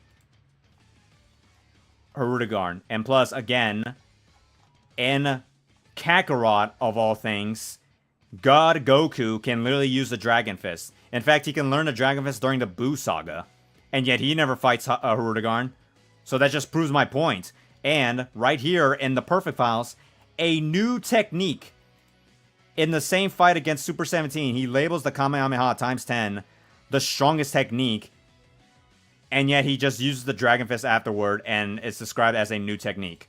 Rather than the same fluffy, flowery word y'all use to assume Gogeta is the same from Future Reborn. Yet they don't use the same logic or phrasing for that. They don't say, hey, it's the Dragon Fist. It first appeared in Wrath of the Dragon. It never uses that. Nope. Not once. So, no. That logic does not work either. So, there you go. So, yeah. Literally, any argumentation for GT being canon to the movies is invalid. So, you cannot use the canon from the movies to upscale Gogeta at all. And you know why it takes this long to describe GT scaling? It's because this is how much you have to deal with from GT fans who don't know their actual source material before we can even start the actual matchup. Like, notice how long it took for me to finally get into Gogeta versus Cabba.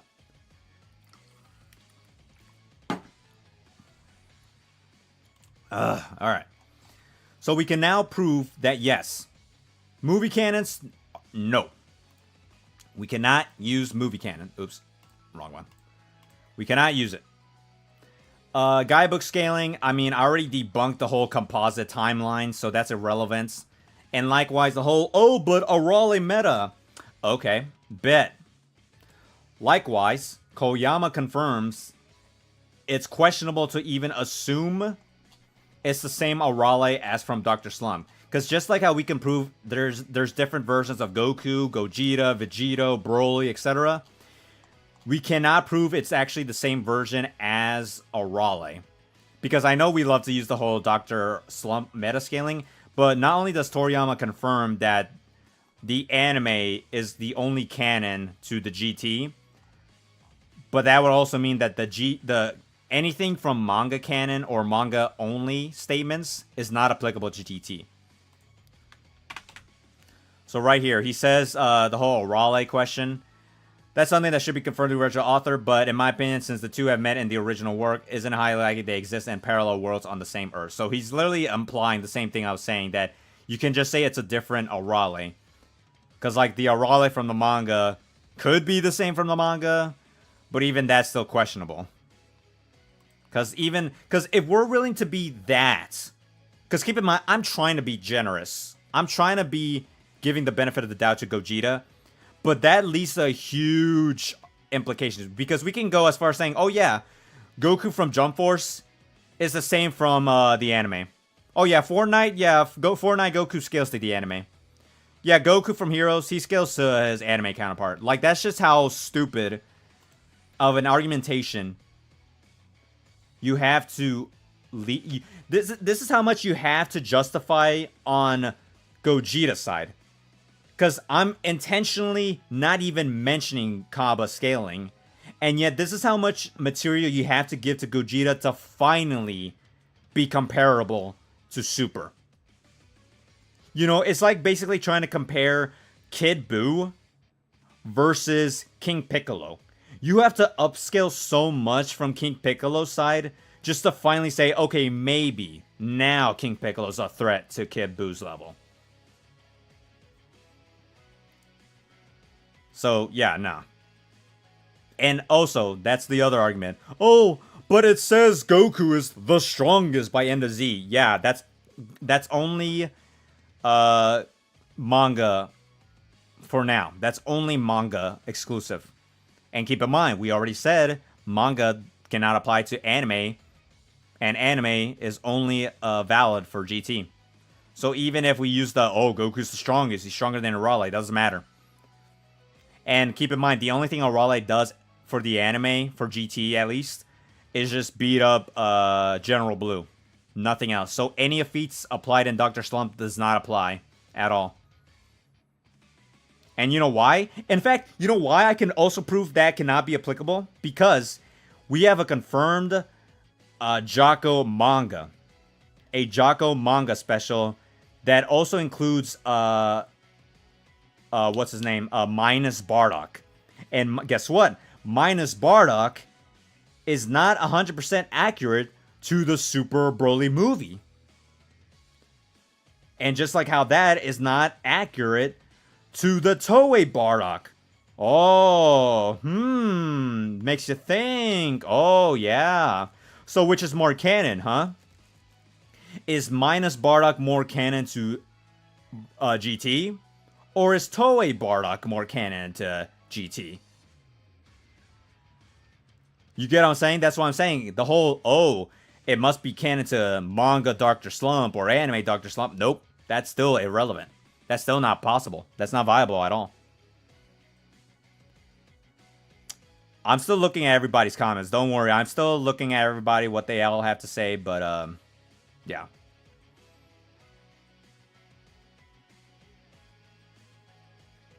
Yeah, don't worry. I'm still looking at what you guys have to say. So don't worry. I'm still making sure I know what you guys are saying. But yeah, so basically, no. You can only rely specifically the anime, excluding PyCon and GT.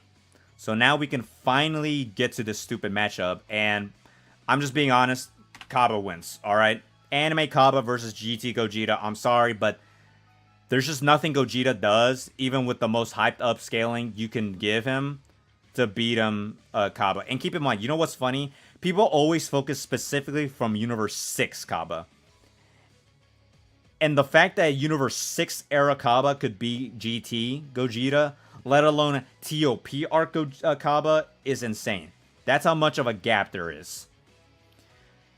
And here's a list of feats that people always bring up. Blood Subspace. But the Subspace feat. No. No. Subspace, yes, could be outer-versal, but Goku destroying Sokuroku space is not outer-versal. It's already confirmed by the very guidebook itself that Sokuroku space is located within subspace, not that it is subspace. And if you want an example of what that means, destroying a planet within a universe does not make you universal level. That is stupid. That is illogical. That is moronic. Have Dots. Genuine question. Do you think Super Saiyan 4 Goku being powered by Gohan, Goten, Trunks, and Pan do anything to make him stronger than he's usually perceived as? Let me just say this. You'll be very surprised by what I have to show in my upcoming video. That's all I have to say. Let me add another music. Do y'all got any music suggestions that's hopefully not copyrighted? Any Dokkan musics or battle themes I could possibly add? Let's see, what's a good let's see. Ooh, actually, yeah. Well, nah, I already played that song many times.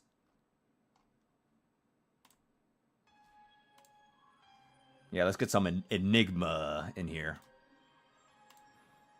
So yeah, like I said, anyone who tries to argue destroying a planet within a universe makes you universal level, no, that's just, no, that's stupid. That doesn't make sense. So likewise, Sokuroku space, I'm gonna just call it board game space. It's located within a subspace. Subspace could be indeed outerversal, but just because it's located within it doesn't mean Goku is destroying an outerversal construct. That's wrong. And guess what? I have actually translated it. In fact, I even read it, because some people don't even read their own scans they try to argue with. And it's even in the same guidebook. Keep in mind, you know where the source comes from? Chozenshu. Remember when I said Chozenshu is a composite guidebook for all material? Z, Super, and GT related. Meaning it's not even a GT exclusive statement. It's a Dragon Ball statement. So no, GT Goku is not outerversal, which means GT Goku or GT Gogeta would not upscale him beyond outerversal. And neither does Baby. So no, that argument cannot be used either.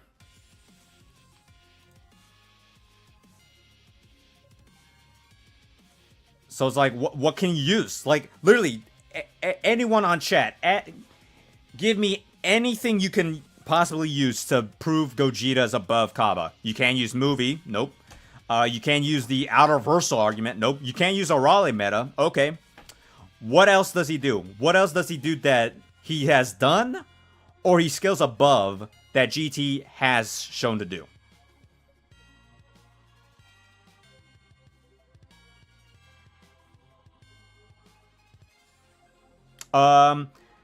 Base Goku being above Kid Buu, that doesn't matter either. Cause okay, let me really upscale this. Money? I like money, like Mr. Crab says. Okay, so keep in mind, it took 15 years of training for Goku to at least be confirmed above Kid Buu. At least within the Black Star Dragon arc. The Baby Saga arc, before he reaches Earth. Okay? Who cares? Doesn't matter. You know why? Because Goku, as a Super Saiyan God, is beyond that. Casually. Okay, fine, let's take him all the way to Super Saiyan 4. Oh, Goku is stronger than Super Saiyan 1 Vegito. Who cares? Super Saiyan God is stronger than Vegito Super Saiyan 1. In fact, it's worse because Goku was referring to a post 4-year buff Vegito or Gogeta. I don't want to get into the whole fusion, which is better. I don't care. It doesn't matter. Normally, I'd still say it's Vegeta, but who cares? The point is that God Goku, with garbage ki control, is above a hypothetical Super Saiyan 1 Vegito, if not a Super Saiyan 3 4-year time skip growth Vegito. So if the fact it took 15 years of training, actually 16 years, because this was after 1 year of Dragon Ball searching. So 16 years of growth, plus a Super Saiyan 4 multiplier to finally rival Super Vegito. What makes you think Anime Cabba is going to struggle against Super Saiyan 4 Gogeta? Because keep in mind, in the Super 17 arc, his self-destruction was low-key going to, let's see, what's, sure, why not? Because keep in mind, when he fought Super 17, he uses self-destruction, and if you actually watch the movie, if you watch the anime, the original, Super 17 himself admitted that had he not activated his barrier, he would have died. And keep in mind, Super 17 absorbed Goku's strongest technique, supposedly. And even with that amp, he still says, oh, dude, yeah, had it not been for my barrier, I could have died. So even Goku's self-destruction is still relative to Super 17's power, weirdly enough. And then he supposedly gets stronger by the time he fights Omega, if not with his Limit Breaker form. So at best, he gets 10 times stronger because of the full power form. And then you get a vague fusion multiplier on top of that to get Gogeta. Like, okay, who cares? Because keep in mind, Vegito was at least destroying the living universe. 1 times universal. Heck, let's just say he's destroying the entire time space. So it took Baby Saga Super Saiyan 4 Gogeta to be 1 times Universal Plus. So then you give him a vague Super 17 amp plus full power multiplier of 10 times. And then Gogeta, which let's just say it's 100 times.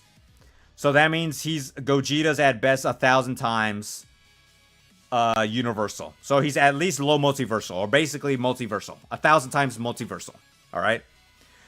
Goku is above Super Vegito and Super Saiyan 3 Vegito, meaning he's already bare minimum 400 times universal plus. And that's not even including the actual shockwave feed. In fact, screw it. Let's just say, okay, fine.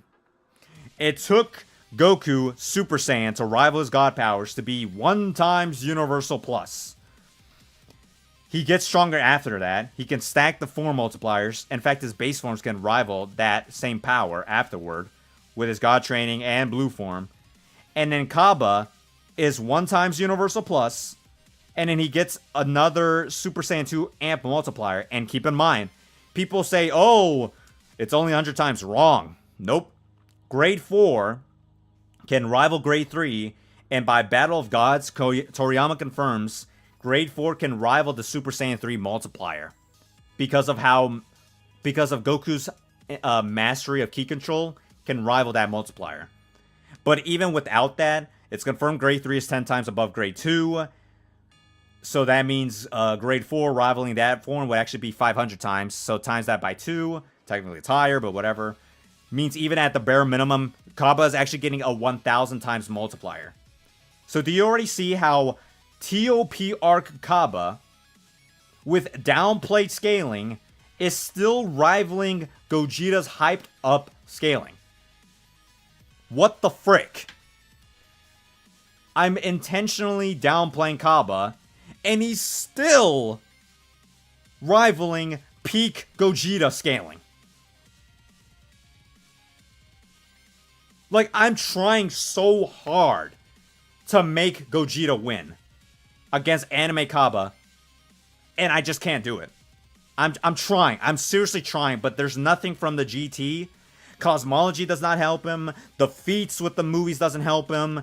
The meta scaling from O'Reilly doesn't help him. Nothing, like literally, there's nothing from GT to prove he's above Cabba. I know, but he doesn't do anything. But he looks scrawny. But he's not. He's a mid-tier character. But Gogeta's the GOAT. He's the strong. Like I know. I'm sorry. But there's just nothing. There's literally nothing. I'm sorry. You literally have to hype up all of GT lore, guidebooks, movie, everything, and just downplay Cabba to finally give him a W. Does that not give you a sign that, maybe Super really is strong? Like, I know it's hard to comprehend, because I agree Super scaling is too hard to comprehend, and I agree Super scaling is trash, but notice how long it took GT to finally go beyond Super Vegito, whereas Super literally does it in like one arc. Not even an arc, in like a few episodes. With less time, less training, less Zenkais, less multipliers, less transformations. Do you not notice why this topic is so stupid and why I am tired of the whole... Because I get it. I know we love to be biased towards a specific saga. I don't have that bias. I don't care. I hate and like both GT and Super. I like and hate Gogeta and Cabba. But when I remove my biases aside and try to be as critical and as objective as possible based on every source out there you could possibly use, I'm sorry, but like Cabba, because of how stupid anime scaling is literally that strong. I really wish. I try to listen to everyone's arguments, but I'm like, that doesn't work. That doesn't work. That doesn't make sense. That's contradictory. That's headcanon. That's assumptions. Are the Z move? No, you missed it. Again, let me just scroll up. Well, first let me put a new music on. Sure, Halston Twin. Shout out to the Halston Twin. Look at all of this. Look at all the contradictions you had to put to prove the movies are canon to GT. Movie canon from guidebooks, Koyama statement, Toriyama statement, guidebook inconsistency, anime inconsistency, movie inconsistency, filler inconsistency, World's Strongest, Piccolo's alive, Daizenshuu inconsistency, Goku, the Dragon Ball Wish, time delay, Icarus, time delay from Wish, the Z Fighters are alive in Tree of Might, Daizenshuu says movie only, Kaioken times 10 used in Goku pre-Namek training, Icarus again, 3-year delay, Icarus again, Metacooler takes place after or during Cell games, but Android 13 is supposedly stronger than Metacooler, but that happens before the Cell games. That doesn't make sense. Bojack confirmed happens 3 months after Cell, but Goku's still on Snake Way. But Anime Goku goes straight to Otherworld after immediately destroying Kaio's homemade house. Second Coming, Broly, Gohan literally trained for 7 years, but Anime doesn't. They made another wish, but in the Buu they use it. Goku references Hell or in the movies, but Goku doesn't even recognize Hell, and he only been to Hell once, but 3 times he appears in the anime and filler. Vegeta's dead, but also not. Like, Wrath of Dragon, the Dragon Fist doesn't make sense. Like, yeah, no. There's just nothing. There's way too many contradictions from the anime, from GT, from Koyama's own statements right here. Look. From Koyama's own statements to Toriyama confirming there being different dimensions, the video games, the guidebooks, the perfect files, etc. No.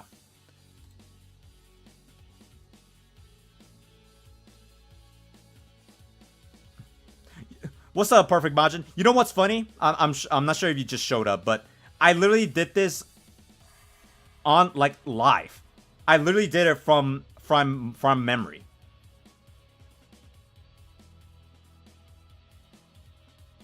Literally, I don't even like that's how I'm used to this. Because nobody thinks. They're just like, "Oh, so this guy told me the movies must be canon, so I'm just going to assume it must be canon." It's like, do you not even think for 1 second, did he give me a reason why? Did he not consider the opposite side? Nope. Yeah, I know I misspelled Boma. I don't care. Whatever. I'm gonna leave that for y'all to point out.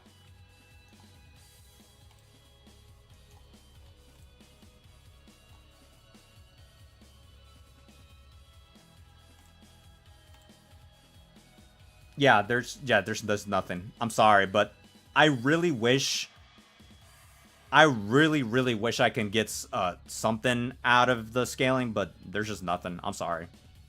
So, I hope I know. I get it. I know you want GT to maintain its relevance. But just stop using super. Like literally just evaluate it as is, right? Like, who does that? Like, why do we need to do that? Like, I get it, but our fanboy, but our nostalgia, but our favorite character, I know, but like, imagine if I did that for other people.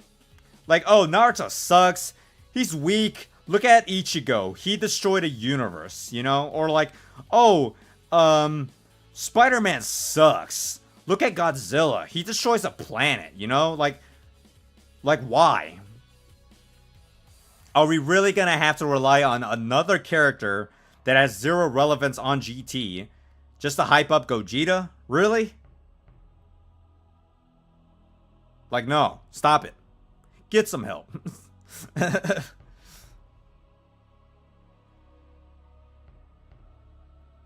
I'm still open to hearing discussions. Like, I still got my server going on. I'm not sure if, I'm not sure if someone's like, "Oh, you're wrong. You're just an idiot. You just don't know what you're talking about. You're not a real Dragon Ball fan. You never use your sources correctly." I don't know. I'm still here. I'm still open to hear people's reason. I'm gonna still try to argue it, but otherwise, I'm sorry. Like, I hate Cabba. I'm gonna be honest. He's such a mid character. Who cares? Who the heck cares about Cabba? The only reason why people likes Cabba is because Twitter won't stop talking about him. So the best way to win is to stop talking about him. Make Twitter users stop talking about Cabba. That's all you need to do. What about the infinite speed argument Gogeta fans like to use? Well, first of all, what's up? Glad to see you arrive. Well, first of all, if we're talking about Metacooler, that is only applicable to movies, so Gogeta wouldn't scale to that. And plus, Gogeta, I mean, for one, he doesn't have the, what's up, the infinite speed meta. Yeah, so, okay, so let me break it down. Yeah, so, true, I don't bring up the speed feed that much, but yeah. So for one, I already proved, like, I already have it on screen. We can't prove, or no, it's literally unprovable the movies are canon to GT. It's literally impossible. There's too many contradictions. So, Metacooler grabbing Goku is only applicable to that Goku or a composite Goku. But otherwise to GT Gogeta, no. Gogeta does not have immeasurable speed if we assume that's, you know, if everyone agrees that it is an immeasurable speed feed. Even if it's an infinite feed, it doesn't matter. It doesn't apply to GT Gogeta.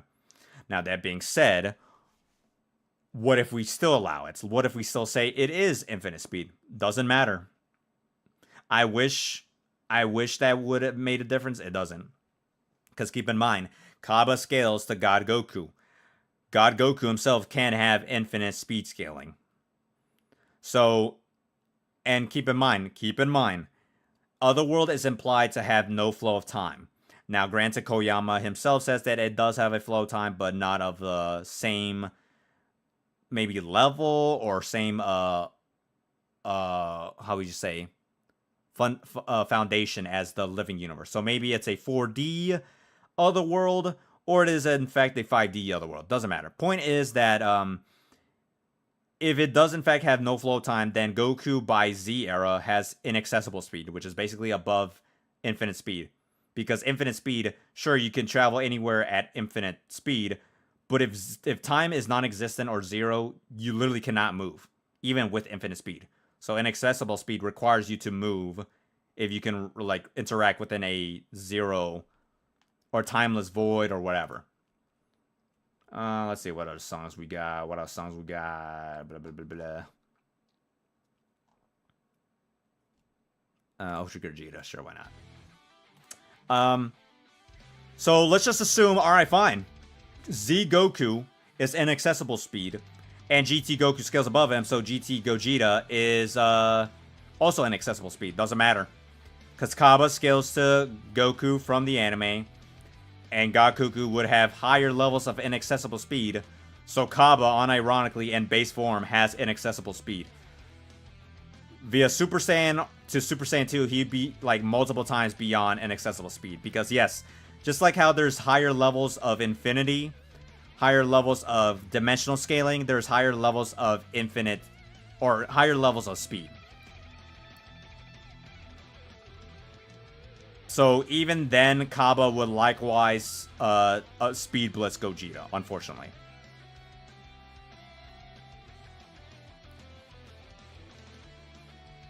So that doesn't work either, unfortunately.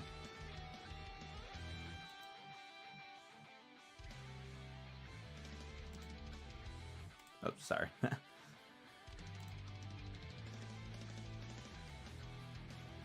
Yeah, like I said, the reason why I refuse to do a video is because notice how long it took for me to finally get to the actual conclusions. It's that heinous. It's that awful. Because a majority of the arguments, it's via meta canon. Oh, the movies are canon. Oh, Orale's canon. Oh, the guidebooks canonizes Battle of Gods. Super, the God in base is not canon. It's like, at what point is something not canon to GT scaling?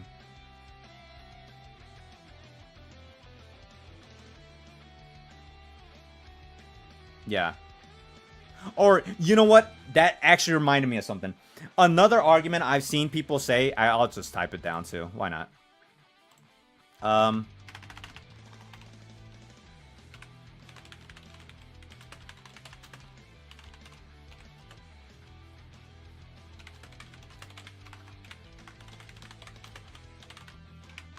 So, yeah, I think it was... I can't remember. There was a few videos that actually done this, but they try to imply in the guidebooks Super Saiyan 4 is the ultimate... Sorry. The ultimate Saiyan form. That is wrong. That is objectively wrong.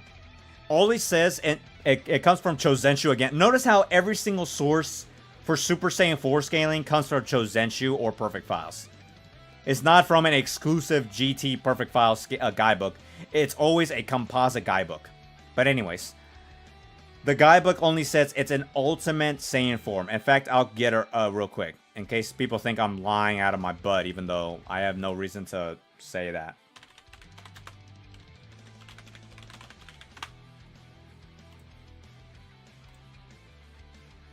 I'll just get it. Yeah, there you go. Here you go. So another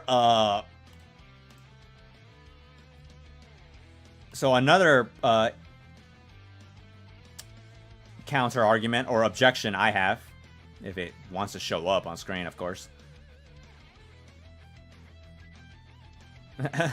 I mean, I can if I want to. Why is it not showing up?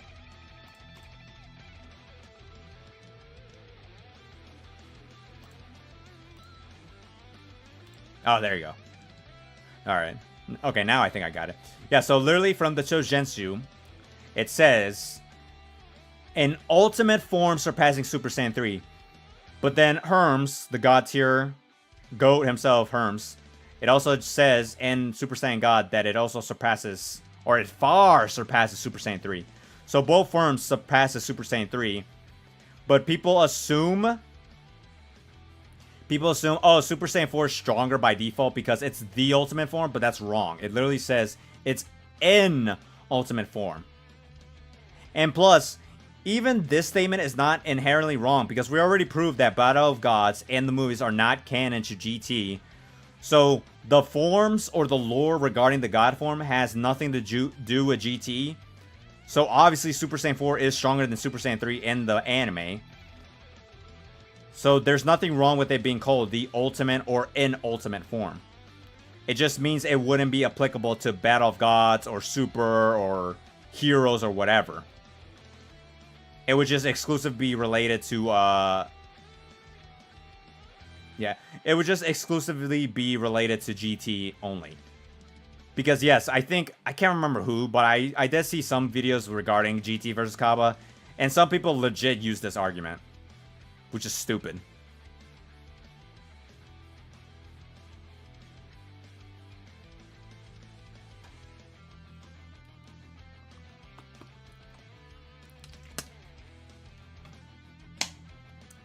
And here's another thing, because keep in mind, most arguments appeal to incredulity. Appealing to incredulity basically means an argument that goes beyond your own perception or comprehension. And because you refuse to acknowledge the argument, you therefore argue that it must be wrong. So, in this example, oh, I cannot comprehend Cabba is that strong, so therefore I disagree. Therefore, it must not be true. That's basically appealing to incredulity, which is a fallacy. So the point I'm trying to get at that is, oh, yeah, now I remember. So the point I was trying to get at is that there's other, like, guys, have you not played video games, the anime, the videos, the movies? There are multiple times where it's like, oh, but Goku's super strong as a Super Saiyan. Who cares? He loses to Metacooler. He loses to Broly. He loses to Android 13. Oh, but Goku uses Super Saiyan 3. Who cares? He lost to a Hirudegarn who visually destroys a city. That's it. Oh, but Goku has Super Saiyan 4. Who cares? He lost to a Shadow Dragon whose only gimmick is being fat. And he lost because of thunderstorms ruining his electricity. Or the rain. Not even Super Saiyan 4 can beat him, but rain beat him. This villain is that pathetic, yet even Super Saiyan 4 Goku couldn't do anything. So trying to argue with that appeal to incredulity is such a stupid argumentation, too. I don't care if you refuse to believe in Cabba's strength. I don't care if you're like, oh, but we don't see them at their full power. I don't care. There's nothing, that's not an argument. That's a burden of proof. If you cannot prove Gogeta is objectively beyond Cabba, then you don't have an argument. So stop using assumptions or speculation to prove that.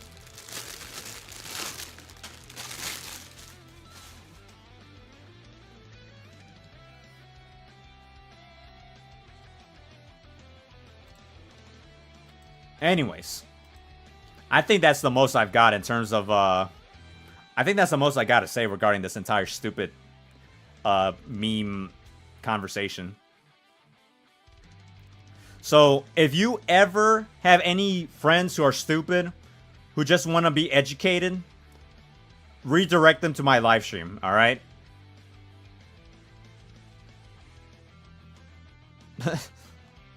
Like, I'm not trying to be so harsh or mean about it. It's just that like, it doesn't require critical thinking. That's a problem. People don't want to use critical thinking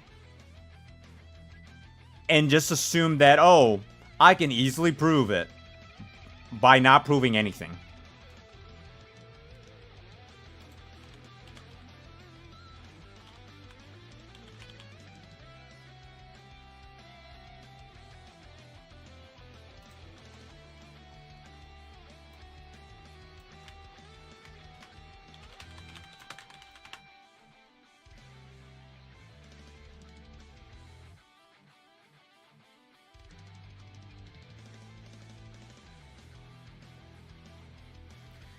Oy vey, man.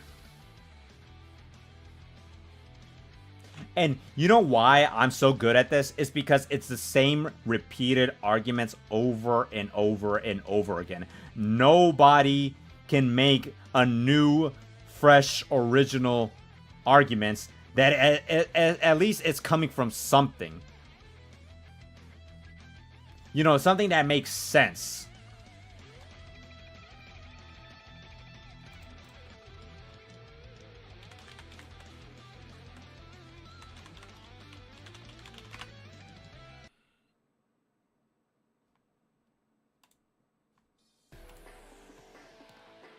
I just don't know, man.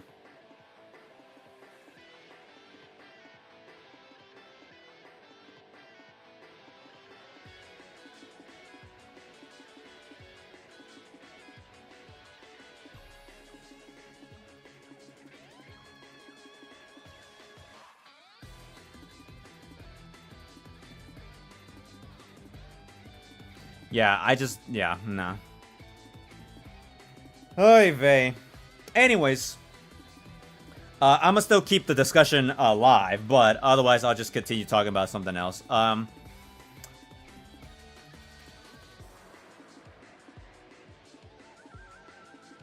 mean, maybe, well, I'm not sure if someone wants to be on voice chat for Discord, but it's just gonna be a brief thing at least, but I don't know. What was I gonna say? Oh, yeah. So for those who are late, sorry about that. So I was gonna say that yes, I'm still alive. I'm doing well. As I said, I do promise I will be posting a GT video. I want to say, depending on how good my progress is this month, it might be coming out late October to early November. But no doubt, it's getting there. It's literally getting there. I want to say it's 60 to 70% through. A lot of shenanigans have been going on. But to be fair, guys, I also have been working, or at least making an outline of videos I do plan on doing and have already been looking into, as well as other non-Dragon Ball related topics. So, like, in fact, you know what? As a way to say sorry, guys, that you guys have to wait this freaking long for me. Again, I'm sorry. I mean, obviously, Ukog. As much as I don't want to, yes, Ukog is gonna get his own video. I'm not sure who is interested, but it is nonetheless a video. I don't know. I thought it'd be fun to have as part of my channel content roster.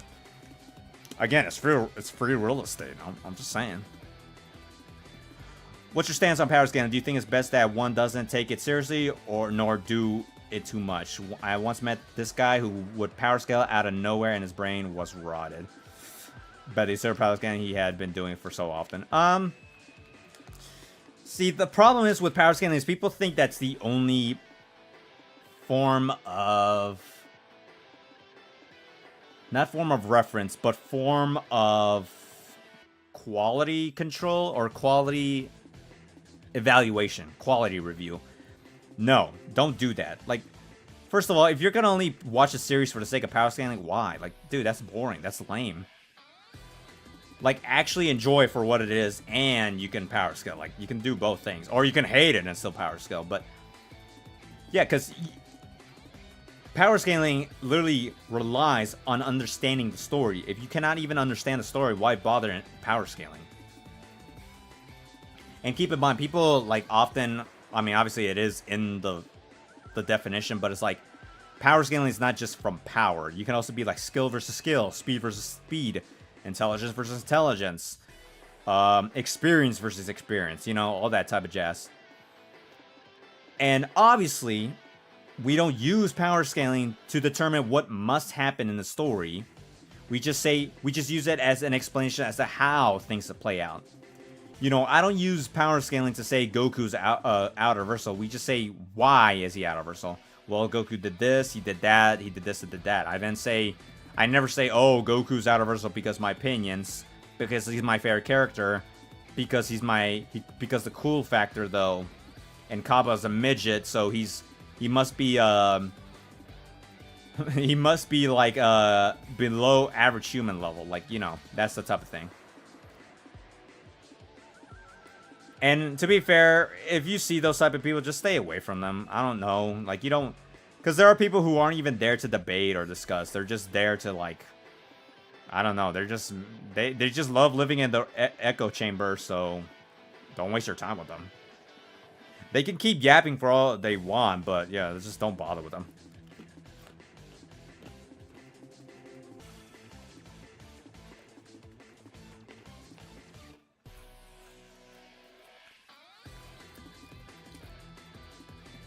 Yeah, like, I'll repeat once again. I don't care about Cabba. I hate him. He's so mid. But that doesn't... But just because I have an opinion on a character, that will never sway me from still doing the best I can to make an unbiased, or as close of an unbiased evaluation on the character's abilities. Or even just the overall character evaluation from the story given to us. Because I'm always... Again, this is always my belief. Execution, not conception. Because maybe, let's say Cabba does get Super Saiyan 3 as an example. That's the plot line. His goal is to reach Super Saiyan 3. I can say, oh, well, here's what the author wanted to say. You know, he has a family, he has a rivalry, you know, he has a lot of how would you say, like, not self-enthusiasm. Like, he loathes himself. He doesn't have a lot of confidence in him. But as he builds himself up, he eventually gains stronger and he achieves Super Saiyan 3. Just because I can explain what the plot is, doesn't mean I'm saying objectively this is how good or bad the plot is. I'm just explaining it. So likewise, just because I can explain what is the power scaling, doesn't mean I'm saying the power scaling is good or bad. I'm just explaining what is being presented that correlates to power scaling. That's what people need to understand. Because I get it. I know I wish Gogeta... I know maybe logically because of presentation or just popularity, Gogeta should be stronger. But I refuse to be having that biased outlook.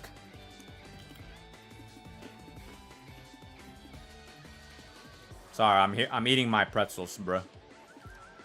Bro, I've been dogging on most GT arguments for 2 hours straight. I deserve my snack by now.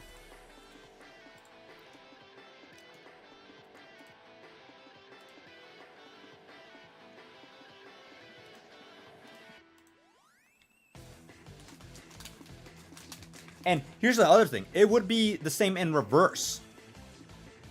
What's the worst argument you've seen for Gogeta? I mean, the movies, canon logic, that's fine. I understand. It's more so a misconception, but I see where they're coming from at least. The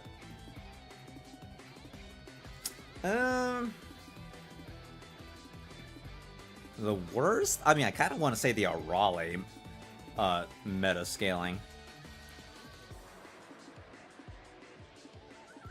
Because, like, that opens a whole can of worms I refuse to deal with.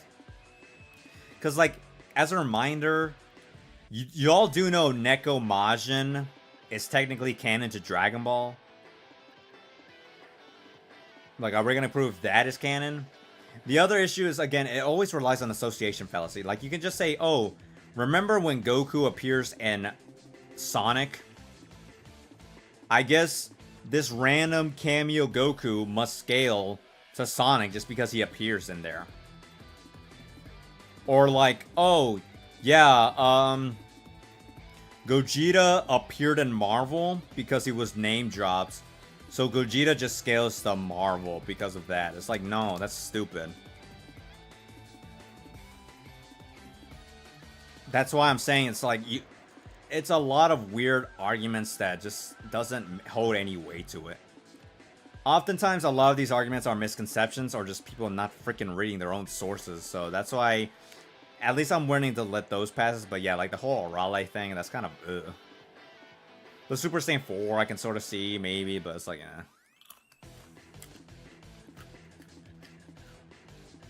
Same, dumb, same equals same power level argument? Oh, yeah, I already brought that up. Yeah, the same Gogeta thing. Yeah, I already brought that up. I'm not sure if you missed it, but yeah. Again, if we can prove... If we... Okay. Hold on, let me first clear my throat. So, if we can prove that Cabba from the manga is not the same Cabba from the anime, and therefore different scaling, then we can likewise say the same logic for saying Broly from Toei / Koyama is not the same Broly from Super Broly. And likewise, Gogeta from the manga or anime as Super is not the same Gogeta from GT. So likewise, you can just say the same thing from Fusion Reborn Gogeta to GT Gogeta. In an extension, as a reminder, Shin Budokai 1, the game, adapts its own version of events for Fusion Reborn.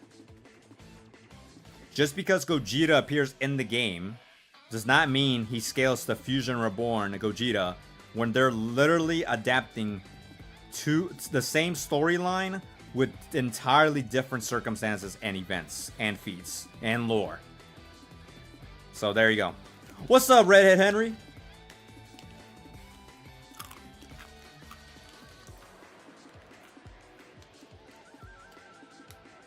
I'm not sure if there's any other topics, because keep in mind, I don't just skill Dragon Ball, I skill Sonic a bit. Mortal Kombat, I'm quite a bit of a scientist myself, you know what I'm saying? Sonic, Mortal Kombat. I sort of know a bit of Naruto. I read all the Bleach. Not read, I've watched all of Bleach and the movies. Let's see what else. I mean, I've watched the Star Wars movies. I know a bit of Kratos. I know a bit of Asura. I'm unlike Dragon Ball where I'm like, I mean, I don't want to say I am, but I kind of am like pretty thorough with my knowledge on Dragon Ball. Other verses, I don't have like a 100% PhD on the freaking verses, but I can still have a general discussion as to what is being said and stuff. And I can, unlike other people, oh, well, my friend told me GT Goku's universal. Yeah, I don't do that. I just say, hey, people told me this, but I'm not sure. Okay? I add that. I never say I agree with them. I'm just saying, hey, this is what from people told me. People scale Mortal Kombat. Yeah, surprising, I know. We need a VC on the Sonic scaling nums. Like right now or later? Who wins, RG Sonic or Xeno Goku? From what I've been told, and at least from my personal awareness of Xeno Goku, I'm gonna just say Xeno Goku.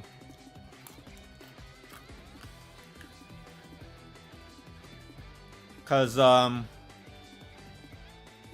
not saying RG Sonic doesn't have its own weird, low-key, insane implications of lore scaling. I'm just saying that in terms of heroes, Xeno Goku just has he has better composite awareness, basically. Whereas RG Sonic, you have a lot of like, maybe, maybe not type of things that you have to deal with. Though I find it hard to scale compared to... Oh, Naruto scale. Okay. Xeno Goku or CC... Definitely CC Goku. Because, it's already... We already saw the second to last arc. In the arcade, the manga, and the anime. We see Limit Breaker... Here's the other thing when people talk about GT versus Super, alright? Heroes literally made its own rendition of the most hyped up, wanked GT Goku you could possibly ask. He has all the upskill you could possibly ask for. And yet, even at Limit Breaker Super Saiyan 4, with all movie scaling, all GT scaling, all of hero scaling, and lore, he still lost to MUI Goku. MUI CC Goku. Again, in all versions. Arcade, the more primary version. But even in the manga and the anime, he still lost to MUI Goku. He may have, like, been evenly pitched with Omen version, but he just objectively lost to MUI.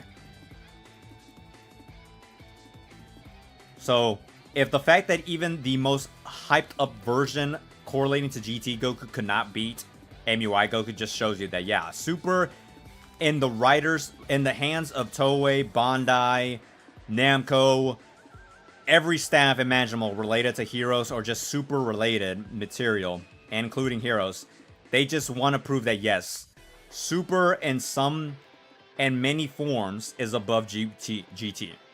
Normally. Alright? Like, I'm sorry, but that's just the unfortunate truth, alright? Alien X versus Xeno Goku. I don't know anything about Ben 10, but I have heard quite a few things, and I'm pretty sure Alien X just sweeps Xeno Goku. You had to upscale Xeno Goku to like outer versal level to at all say he does win, but consistent like mid-ball level Xeno Goku, yeah, no, he probably loses. I definitely think he might have like pretty impressive like his hacks level, like his hacks list will definitely make it tough for Alien X to like. He will definitely give him a tough fight, but otherwise, in terms of AP and stuff, he probably just loses.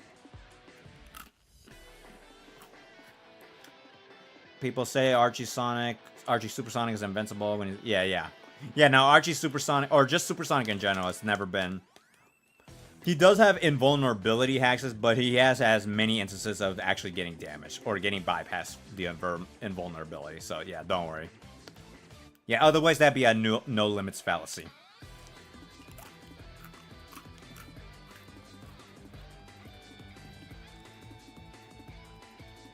Well, no. Here's the problem, Liam. The problem was that is A, it's hero scaling.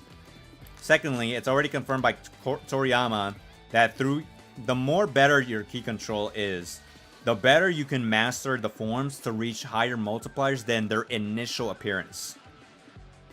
So just because Xeno Goku from Heroes was able to master his Super Saiyan 4 powers to rival an Omen multiplier, it's not to say GT Goku couldn't do the same, it's just that you cannot apply that same multiplier to GT era. And if you want a better example, it's like trying to say Goku from the Namek Saga, the first time he went Super Saiyan, must have the same multiplier as he does by Superhero era. Like, no. Goku from Superhero era has many years of training and mastering his ki, to the point that he can increase the multiplier of Super Saiyan 1. But Namek Saga Goku never had that same level of training and mastery to do the same thing. So that's why Goku from Superhero can increase the multiplier beyond 50 times, whereas Namek Saga, it's only 50 times. So the same logic applies for Heroes GT Goku, or Xeno Goku versus GT Goku. So no. But I will say that, yeah, he does make base Capsule Core Goku his victim, unironically. It's so weird. It's funny, but it's true. Let me change other... Yeah, let's get some medical in here. Because even in the same story, in the manga at least... Actually, no, I don't recall it happening in the anime. But in the manga, Bardock got a Dark Dragon Ball Wish power-up. And we saw Goku... Capsule Goku himself says... He says, despite both of us using Super Saiyan 3, his power is above mine. He literally had to go to Omen level just to bypass, and he briefly MUI level, but he had to rely on his superior forms beyond Super Saiyan 3 just to rival Bardock's version of Super Saiyan 3. So even the Heroes canonizes that. Wait, then why can't Caulifla fight him in Super Saiyan when he just got the form? Well, for one, Goku was training her the first time. So he was holding back. That was the whole point of her teaching them the grade forms and Super Saiyan 2 to eventually reach Super Saiyan 3 and stuff. And then the second outcome, he was literally out of energy. Fighting, Jiren and stuff. He was slowly recovering his power. And keep in mind, even when both Caulifla and Kale had their own Super Saiyan 2s, Goku was still able to hold his own regardless. Even when Caulifla was slowly improving her abilities of the form and Zenkai's mid-battle. So, yeah, that's why it's still impressive for Caulifla. It's just that it's just as impressive for Goku to do the same. I've seen dark arguments, people trying to scale GT, the heroes, by using the manga chapter where Super Saiyan 4 using Finn. Yeah. Yeah, don't worry about that. It's already it's in the same chapter. Or no, I think in the next chapter. That GT timeline literally gets erased. That's why Xenopan gets recruited, because her timeline is gone. Her timeline is gone. They don't even fix it. She just remains part of the Time Patroller roster just because her timeline is gone. So that would legit mean that in the GT anime, Finn shows up, he dies or he just leaves, and then the timeline is gone. So that would just contradict the ending of Goku leaving with Shenron, so no. Oh yeah, and by the way, keep in mind, to any GT fans out there, the fact you have to rely on their top dog fighter of GT against the most mid-tier character of Super, that should tell you more about how stupid the scaling is for Super. Alright? Like, imagine that. Imagine someone's trying to argue... I'm not saying this is, you know... just an example, not an actual, you know, reasoning.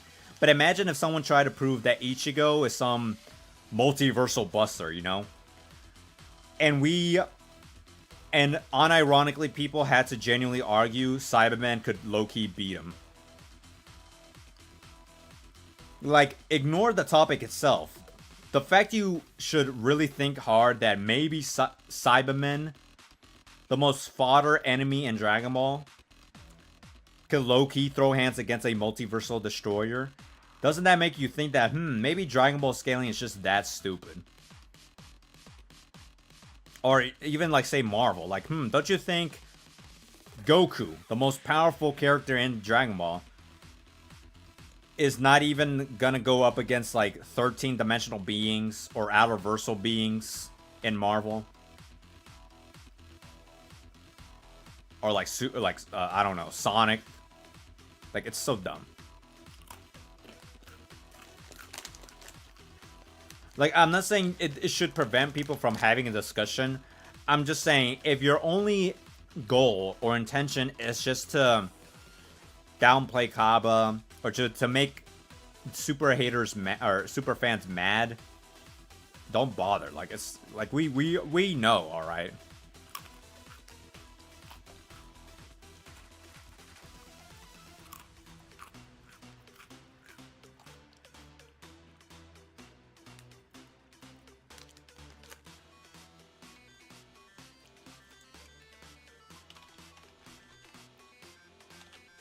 Let's see.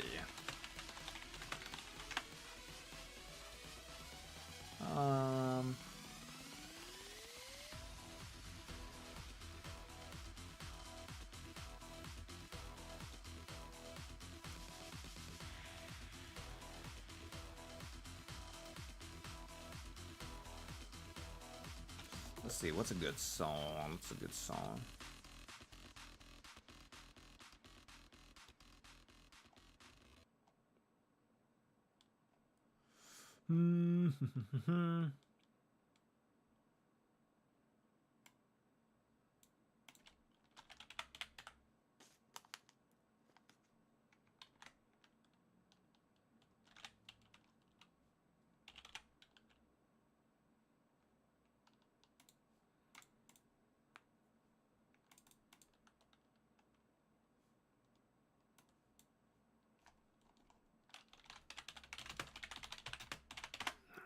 Sure, why not? Let's put some difference. No.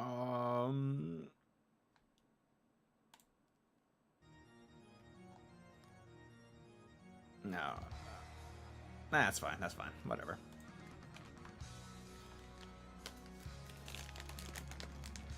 Yeah, obviously. Yeah, no doubt what Liam says. Obviously, all of Dragon Ball itself has weird scaling. But to be fair, you can also apply that to all other verses.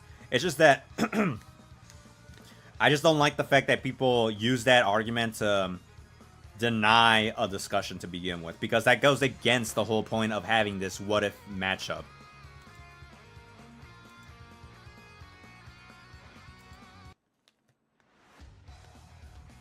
Like, that's why, like, because trust me, there are those people who does that. Because why bother? Like, they first go confident, like saying like, oh yeah, Gogeta wins, so then, oh, but it doesn't make sense, Cabba scaling doesn't make sense, I can't comprehend, therefore Gogeta wins still. It's like, okay.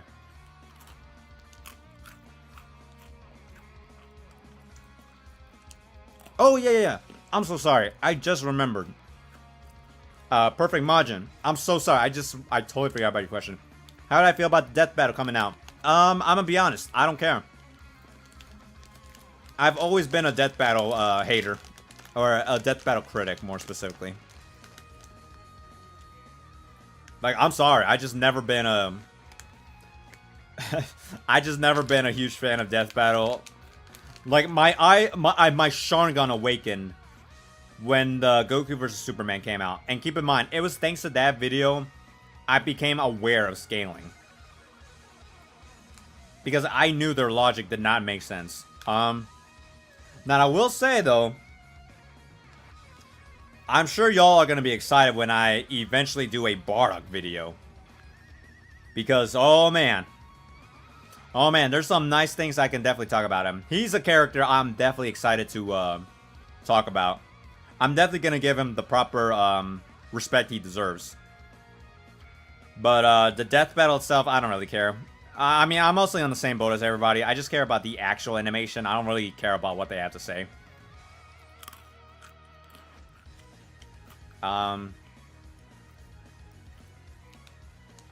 Yeah, in terms of the actual matchup, Bardock versus Omni-Man. From, again, I never read it or watched it. I do plan to eventually. It does look fun, like, just from an entertainment standpoint. I actually do want to get into it. I do know him from Mortal Kombat, unironically. What was I going to say? But from the most of what people have told me, the range they usually gave me is at minimum multi-continental. At max, like star level. And keep in mind, based on all the people I've listened to, I've heard from videos, and just from like just being in discussions in VC, a lot of people don't even agree with like some of the hyped up scalings sometimes. So take that however you wish. Again, I'm not saying this is what I believe in, I'm just saying this is what I've heard. And then in terms of speed, we know he's like billions of times because he can move at a straight line, but I know people still say that, well, that's his travel speed and it takes some time to build up that momentum. But nonetheless, I know he travels pretty fast across space. That I'm aware of. Oh, and yeah, that's another thing. Death Battle confirmed they are using anime and manga for Bardock. For Super and Z. No heroes or video games. And in Invincible, they said only animated and comics. No, like, crossovers implications. So I'm assuming that implies no like, not Dark Souls. What the heck is his name? No Spawn or Marvel or DC or whatever other possible implications to that. It's just raw Invincible storyline. But Bardock with that minor, like that pseudo composite, Bardock power-wise can definitely rival Omni-Man, if not just go way beyond him. Like, he would just overpower him, unfortunately, depending how you go about his scaling, of course. He definitely for sure has like planet level scaling minimum, and then beyond it, I mean, it just depends on how far you're willing to go over it. But unironically, you could go as far as him saying he's like a multi-galaxy buster. As stupid that is for me to say. Speed, likewise. I will say I think Omni-Man consistently has better, or a higher speed stat.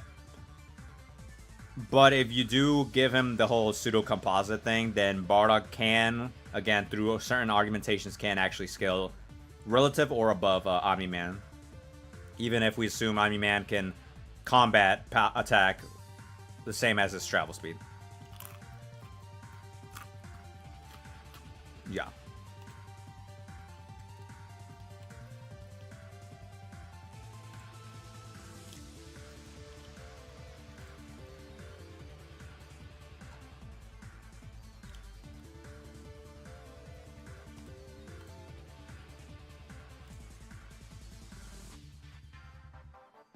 What the frick? Huh, weird. Yeah. Yeah, if you want my genuine opinion on the actual matchup, I think Bardock wins, at least based on that matchup death battle specifically set up. Obviously, if we talk about a different setup that's not related to death battle, then sure, we can have that discussion. But specifically with what death battle is gonna present, I'm gonna give it a Bardock. The only edge I see Omni-Man is getting is his speed, and definitely is would it be his stamina? I guess his stamina, because like bro, he literally has his guts out and he's still fighting like normal. What the frick? Like, I'm not saying Dragon Ball hasn't done its weird like fair share of damages, but like that's just on a different level, bro. Jeez. So, but I still think that Bardock has the edge over most things. Because even if like, oh, but experience doesn't matter. Goku training for 1 year under King Kai is apparently like 1,000-year equivalent. And Bardock can like low-key rival that just from his power level. So it's like, doesn't really matter. That's why I'm gonna still give it to Bardock in my opinion. If you downplay Bardock, obviously you can give it to Omni-Man, but consistently, a majority of the W's is going to Bardock over Omni-Man.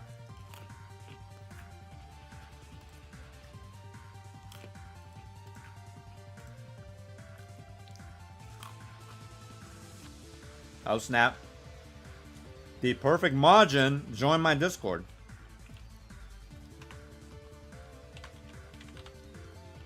Which, by the way, I have a Discord. It's still pretty trash, I'm gonna be honest. I'm not good at managing one.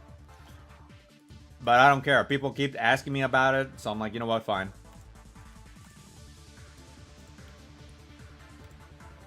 I mean, to be fair, I already have Discord to begin with as a main usage of social platforms, so I thought, why not? Besides, I am doing this just for fun, so I'm just messing around.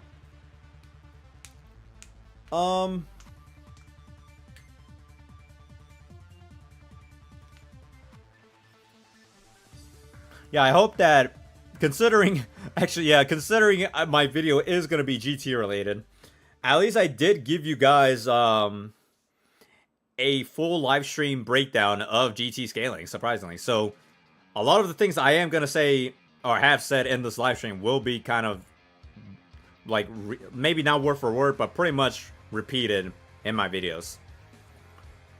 Because, like, I'm still baffled nobody does, like, GT. It's always, like, a matchup specifically, but never a main focus of it, so. I mean, again, I ain't complaining. Free real estate. Boom.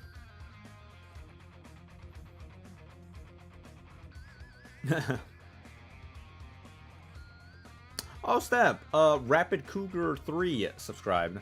I didn't even realize. I'm so sorry. Thank you.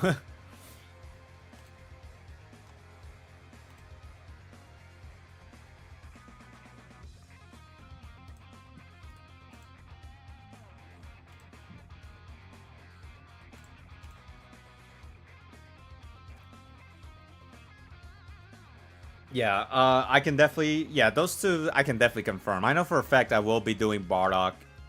I'm just kind of waiting until the time is right to give him the proper W of a video, because, like, I feel like there's always those, like, markers, you know?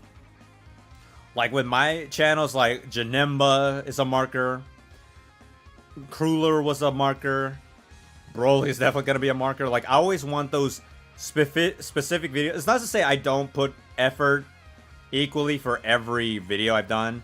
It's just that there's always going to be that obvious one character that's going to be more popular over the other. So I just had to give them the best justice they can possibly ask for. So Bardock, I definitely want to do. I'm genuinely excited to do a full breakdown of him. I still have my old notes I've yet to update, but that's definitely going to be fun to eventually make. What was that? Oh yeah, Ukog, but nobody cares. So that's just my own thing. Obviously, I did promise a GT video coming out soon, so don't worry about that. Let's see, what else? What would you say is the strongest version of Goku that Ichigo can beat? Ooh. Well, okay, so I'm not gonna say this is objective because even now it's still debated upon. You know, the low ball scaling still places like Ichigo at multi-continental, like country levels. But then obviously with the lore of his cosmology, it puts him like at multi-solar system. I've seen some calcs related to that, I think, at that level. But obviously by the end of it all, I know that people has placed them at like universal level. Or I think universal plus? I can't remember, but I'm just going to go with the assumption he can, in fact, be universal plus or whatever at that level. I mean, in terms, well, if we're going to be charitable to Goku, anime-wise, I mean, unironically, Goku from Super Saiyan arc is apparently universal, from what I've been looking into. But that's only if you really exaggerate the statements, which, I mean, I am doing the same for Ichigo. So if we're being charitable equally, then sad to say he might even be Namek Saga level. But if we don't downplay or hype up that, I mean, I'd say he would very likely be at the Buu Saga range, for the anime at least. Definitely manga. In terms of movies, I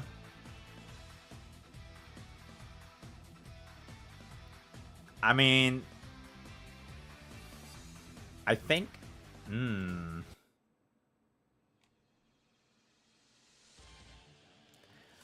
I think he might low-key be able to defeat Fusion Reborn Goku.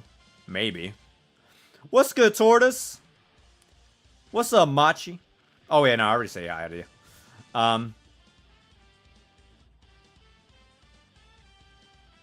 Oh, yeah, I forgot. I'm so sorry, Don Boss. Yeah, my bad. The Ichigo agenda. Yeah, no, Bleach is trash. It's at best Jawbreaker level. You know, he's even slower than the snail. He's more slower than the progress that makes him make my Broly video. He's that slow, bro. Nah, he's fodder.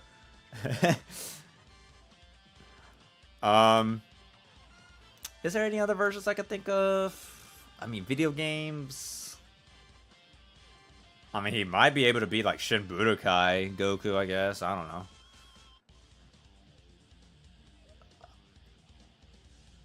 I'm trying to think, like, objectively. That's hard for me to say, though. Like, that the objective part is kind of where it becomes difficult to say.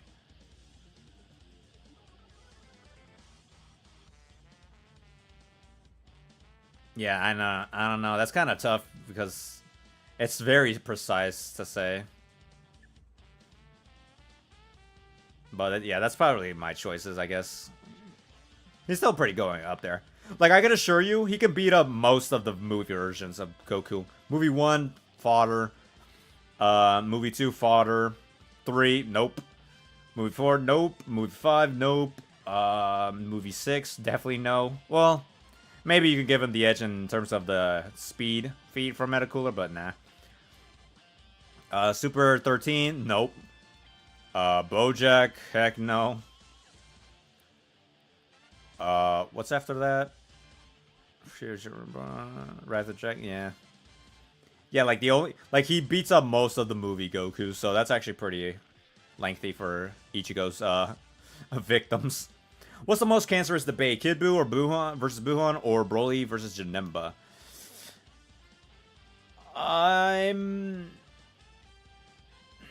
I'm gonna go with Kid Buu versus Buhan just because.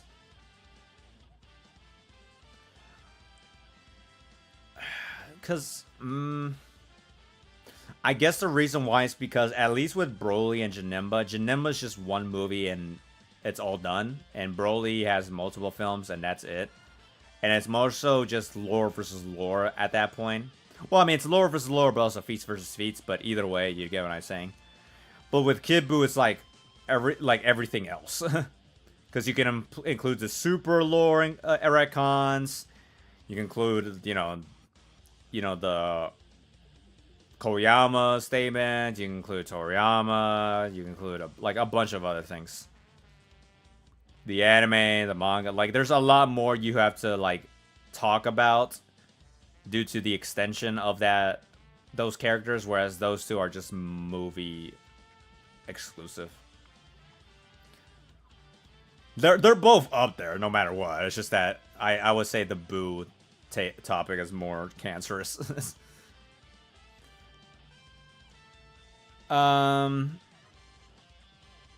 Yeah.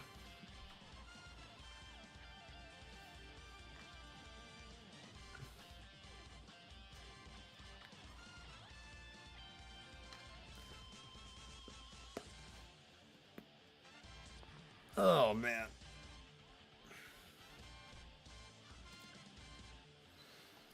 Yeah, I'll be leaving in a bit, but nonetheless, this was a very fun stream. I was very happy as to how many people joined in, even for a brief moment. I'm very grateful, everybody. Again, I personally have no attachment towards the topic itself. I initially it was just gonna be nothing more but a clickbait, just to say, "Hey guys, I'm here live." But I was like, you know what? Sure, let me do it in live stream. It was fun. It was good material to talk about, anyways. Because if I'm not gonna do my own video of it, then yeah, sure. A live stream variant can work wonders, I guess. Maybe in 20 years I'll do it, but otherwise, yeah, no. The video topic itself is not interesting for me. Everyone else has done it. It's no point. I slaughtered the movie scan. Yeah. What's another series I'll be? I mean, I know for sure I'm doing Sonic. Maybe in general, that'd be hard to do. What was the? Oh, Fairy Tail. Yeah. That's for sure. Yeah, the Sonic verse, no doubt. Fairy Tail, no doubt. Because if it's just a one and done type of other series, then maybe that's kind of eh. But if it's likely going back to back and stuff, more than likely. I don't want to do Naruto. So many people already do Naruto. People do too many JJK and stuff, so whatever. Bleach. Well, maybe Bleach I could possibly talk about. Maybe as a one and done deal, but hard to say. But that's Clyde's job. I don't know. I know I will be doing other video games. I know I want to do Mega Man, Street Fighter. Shoot, I just had it. What was it? Okay, Final Fantasy. Ooh, that's gonna be one heck of a dedication. What was the other? Maybe Shin Megami Tensei. Yeah, I got plenty of options. It's just the case of when more than anything, because again, when I'm doing these video projects while I'm scripting, I'm still doing other slow but surely progress of other projects that I will do eventually.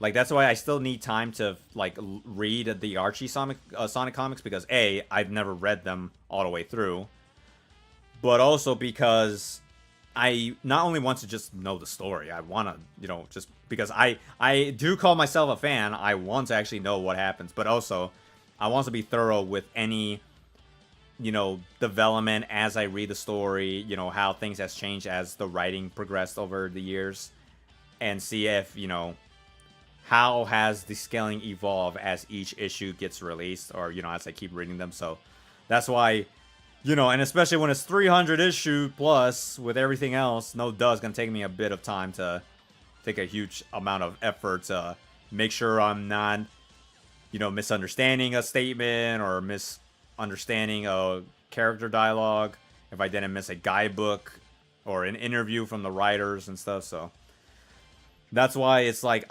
again, with Dragon Ball, I grew up and I kind of know things to heart. So I don't need to be like, I think, or I don't know, I've heard about this. I don't like doing that. That's why in my videos, I want to be thorough and very direct with what I have to say, because very often I have, very rarely do I ever say I don't know. Oftentimes just as a joke, or just because, like, no, here's just the list of interpretations you could choose. You choose whichever. I don't care. I don't know, type of thing. But yeah.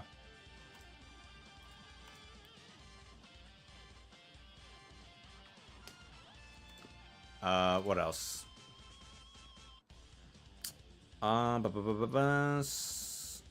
Mario's his own weird thing too.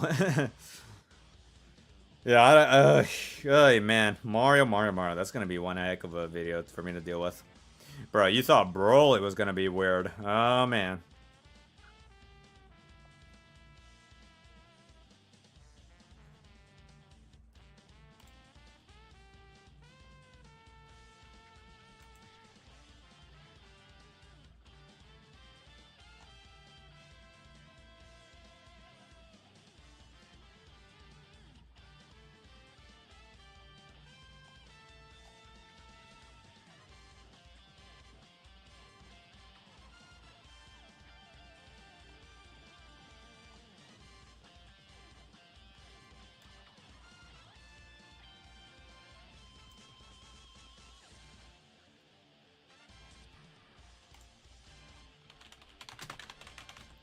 There it is. All right, cool.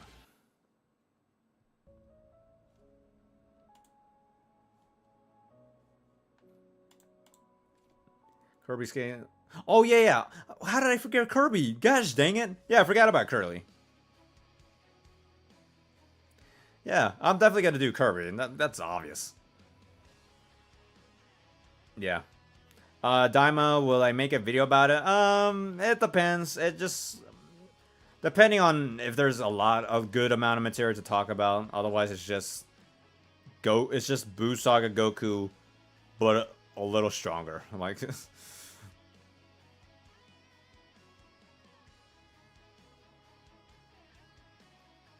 yeah.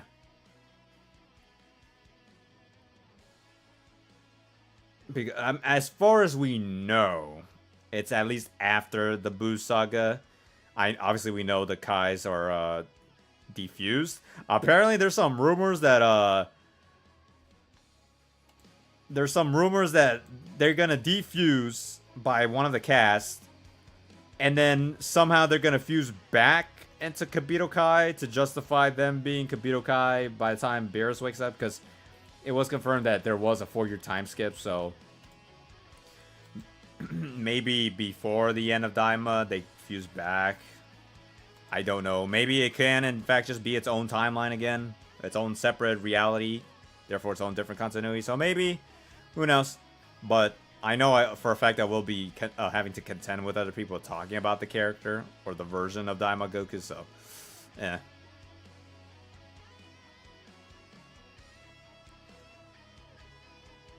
At the moment, I'm definitely talking about characters that are often overlooked or not given the proper evaluation. How far does movie Broly? I mean, it's not a spoiler to anybody, but he is Z. There is nobody. He is Z. There is Z, and then there is Broly.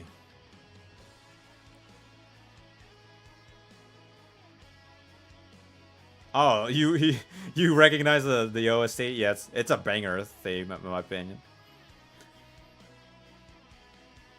I mean, it doesn't even matter if Toriyama Sensei is gone. Like, you already see how people argue. Like, people forget that, oh yeah, Koyama has his tweets, but no one recognized them, or nobody is aware of them. And he even says many years ago that it is part of the anime. You can apply the manga, but people still unaware apply Dr. Slump manga canon to anime? Like, what? No. Yeah. Yeah, quote-unquote official. Yeah. Obviously, franchise canon, yeah, it's part of the verse, no matter what. Continuity, we had to wait and see. And then obviously it's just canon to itself, so yeah, there you go.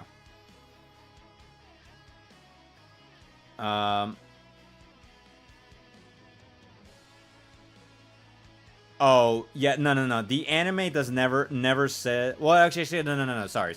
It's actually implied. So basically what happens is after Kid Buu was defeated and everyone was brought back, they summoned Shenron to make everyone forget about Buu, Fat Buu, and that was from a 6-month gap.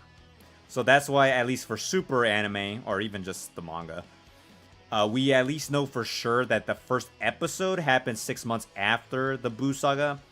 But then after episode 2, where Vegeta had his vacation and started training, then it leads to the 4-year time skip. So if we say Daima is in fact canon to the anime Super or whichever, we can just say, oh, after these 2 specific episodes of Super, Daima happens, like all of Daima happens, and then it just continues on with the rest of Super. So yeah, and it's not just from the anime with the whole Boo wish, but also one of the promotional ads for Dragon Ball Super has it's confirmed it takes place after 6 months since Boo Saga. But then obviously the Battle of Gods movie was confirmed to happen after 4 years of Boo Saga, so it's just a slight extension of the explanation of the timeline, so it doesn't really contradict anything. Yes, I do in fact skill Mortal Kombat. At first I forgot. At first I was like, am I expert? But I'm like, yeah, no, I am. Like, there's so many obscure, like, no, not so many. There's a few amount of obscure material I wish I could get in touch with. But otherwise, yeah, I literally have like a full, 200-page document of all my notes I can possibly have about Mortal Kombat scaling and lore. So yeah. Do you think Dragon Ball fans will care about any continuation after Diamond Super? I mean, yeah, obviously. I see you everywhere on every DC debate video, or am I confusing with someone else? DC debate? I don't know what that is in reference to. Are you getting Sparking Zero? No, I don't own the console. I'm too cheap, and to be honest, I'm not that interested. I don't play that many games that much nowadays, so but it's fine. It's whatever. Again, if someone gave me a free copy and a free console, I'd be down, but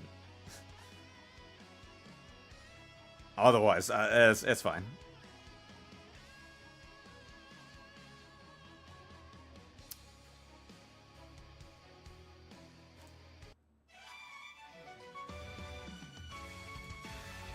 I believe I'll be heading out around in another 10 minutes or so. MK Novels, but I heard they got some good stuff. MK Novels. Oh, yeah. So, okay, so apparently, actually, yeah, those are one of the things I've yet to do because I'm too lazy to read, you know, as you do as a Dragon Ball fan. I've read there are two different versions for each movie novel. Because the 1995 movie of Mortal Kombat has 2 novels, and the same for Annihilation. Basically the only difference is the length. One of them is the more like the light, basically the light version, not the dumbed down version, but the more simplified, abridged version. And then there's the more official version of the movie events, and the same for our Annihilation.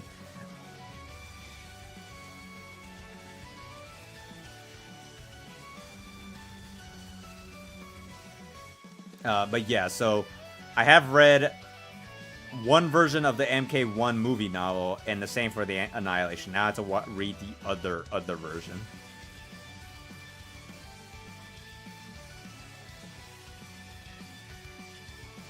What was I gonna say? But yeah, and then I did read the other novel version, its own self-contained novel. It's so weird. It doesn't. I mean, it feels like a Mortal Kombat story, but not really, because it includes a bunch of like Chinese, like other Chinese novels or like themes or characters inspirations. So it's like a weird hodgepodge of like, hey, here's Mortal Kombat, and then here's another, like another world. It's like, if you want a good example, it's like, imagine if it's Kratos, or someone tried to do Dragon Ball, but then they mashed it up with like Jujutsu Kaisen. It's like, oh, it's like a weird hodgepodge. It's like, who's this character? He's not from Dragon Ball. You know, that's that type of weird equivalence.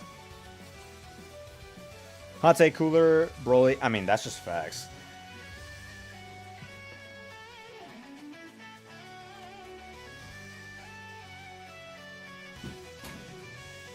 Yeah.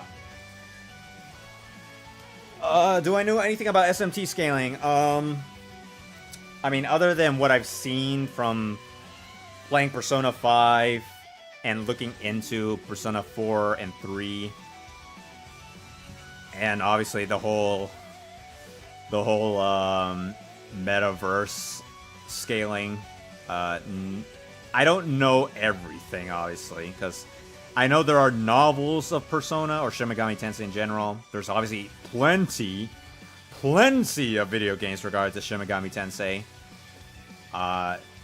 So I'm not gonna say I know everything about scaling, but like even as like the dumbed down version, there's still quite a lot of insane things that you can obviously hype the heck out of that verse in general, not just for specific sub-series within the franchise.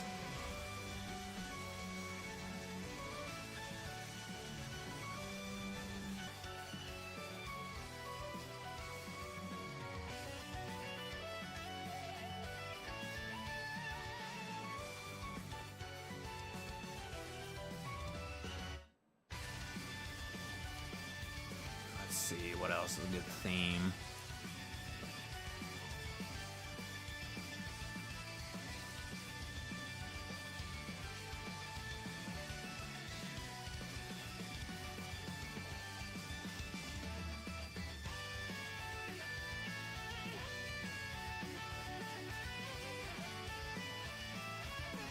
Let's see.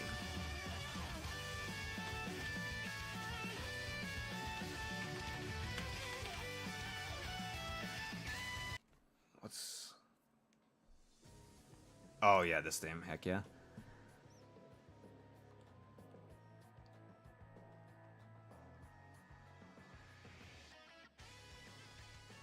Why is it so quiet? What the frick? Huh, weird. Well, either way, it doesn't matter.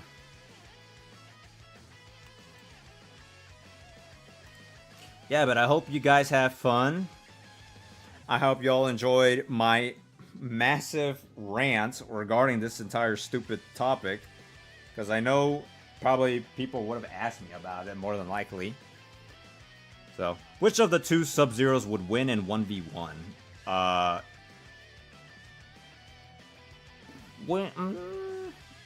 Nah. Yeah, I gotta give it to OG Sub-Zero. Not Kuai Liang. Bihan. Yeah, Bihan. Cause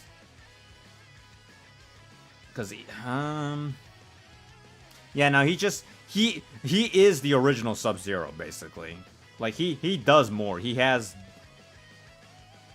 better relevance, I guess, compared to Kuai Liang. It's not to say Kuai Liang is weak, necessarily. It's just that he is, for some reason, the most overhyped character I've ever seen. Like, as a reminder, the first chronological events, not first, but before Mortal Kombat 1, he literally defeated the elemental gods, and then he just beats Quan Chi in his own territory, and then stole the amulet from Shinnok. And then his relevance is so important that he becomes Noob Saibot all throughout the verse. And he was even able to kill Goro before Deception happened. Albeit he was tired, but he's been doing things in the shadows. And then by the time finally it's confirmed Noob Saibot is his brother, in his own ending, he kills his own brother in Netherrealm. Granted, maybe the Netherrealm debuffed him, but nonetheless that happened. And then Sub-Zero, at least his brother, like what? He didn't do much for MK2. He had trouble fighting the robots, the Cyber Lin Kuei for MK3. Mortal Kombat 4, I mean, I guess he beat Scorpion, but then that's about it. I guess he fought... Actually, I don't think he even... Maybe the comic version he does help fight against Shinnok, but the actual game version, I don't know. Deadly Alliance, I mean, it's implied he died against the Deadly Alliance as well. Or was just busy doing other things. Actually, yeah, he's probably busy handling... Yeah, he had trouble dealing with his students, of all things. Deception, obviously, he died in Noob Saibot's ending. I mean, not canon, but, I mean, sure, whatever. He nearly got overwhelmed by Baraka or Tarkatans, but only survived thanks to his armor, apparently, because of his ancestry lineage. And then he just died in Armageddon. And then by the time we go into the reboot era, I mean, OG Sub-Zero, he's relevant. He survived a Solnado, bruh, whereas his younger brother could have died from the Solnado.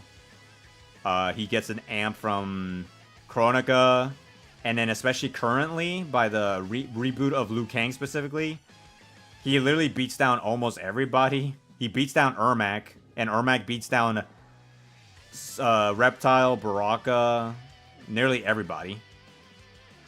And then with the Noob Saibot transformation, thanks to Titan Havoc, he literally beats up a Titan status enemy with Kamidogu amps on top of that. Like, there's a reason why Bihan, OG Sub-Zero, is the GOAT. Like, he just has more in terms of relevance, lore, and feats that his younger brother... Obviously, Mortal Kombat loves to have that, you know, equal stats type of logic, but realistically, OG Sub-Zero is just stronger.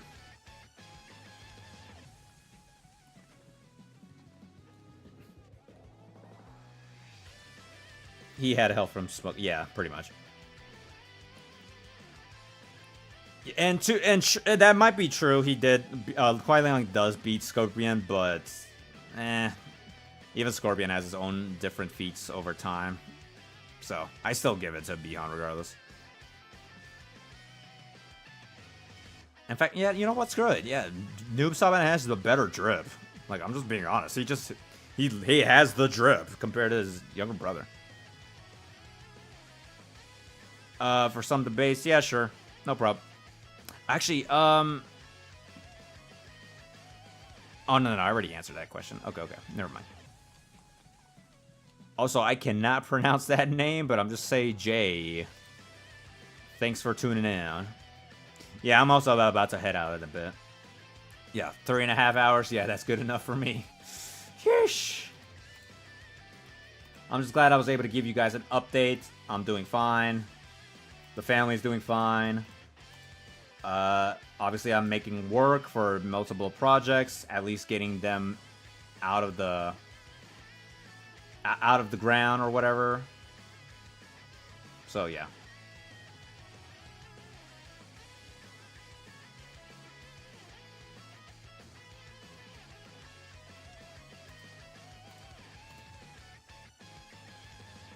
Night shift, W stream later. Yeah.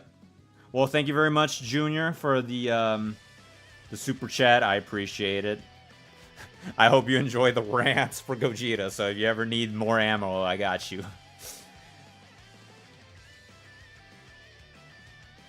I appreciate everybody else who joined. This was a fun stream.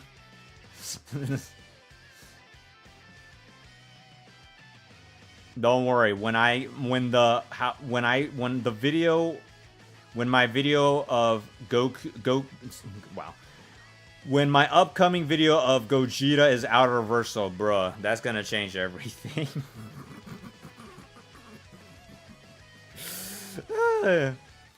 Oh man.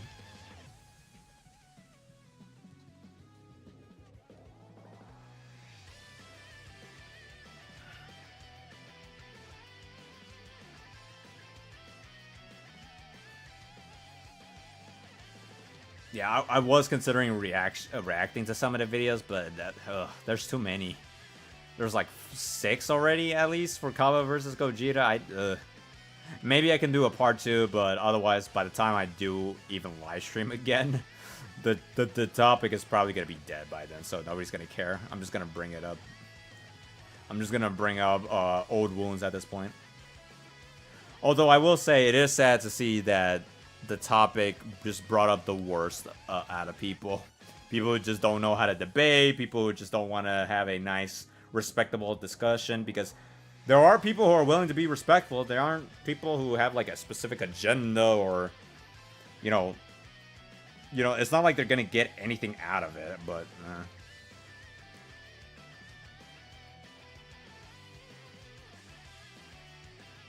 like me personally, I literally get nothing out of this topic, so I'm just like, whatever. I just say what it is, and that's it. I hate Cabba. I don't care about him, but whatever.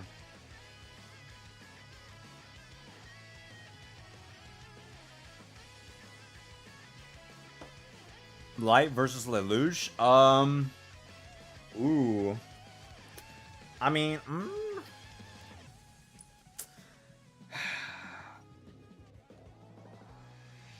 I mean, it's been a long time since I've watched Code Geass, but I legit still feel like Lelouch just wins.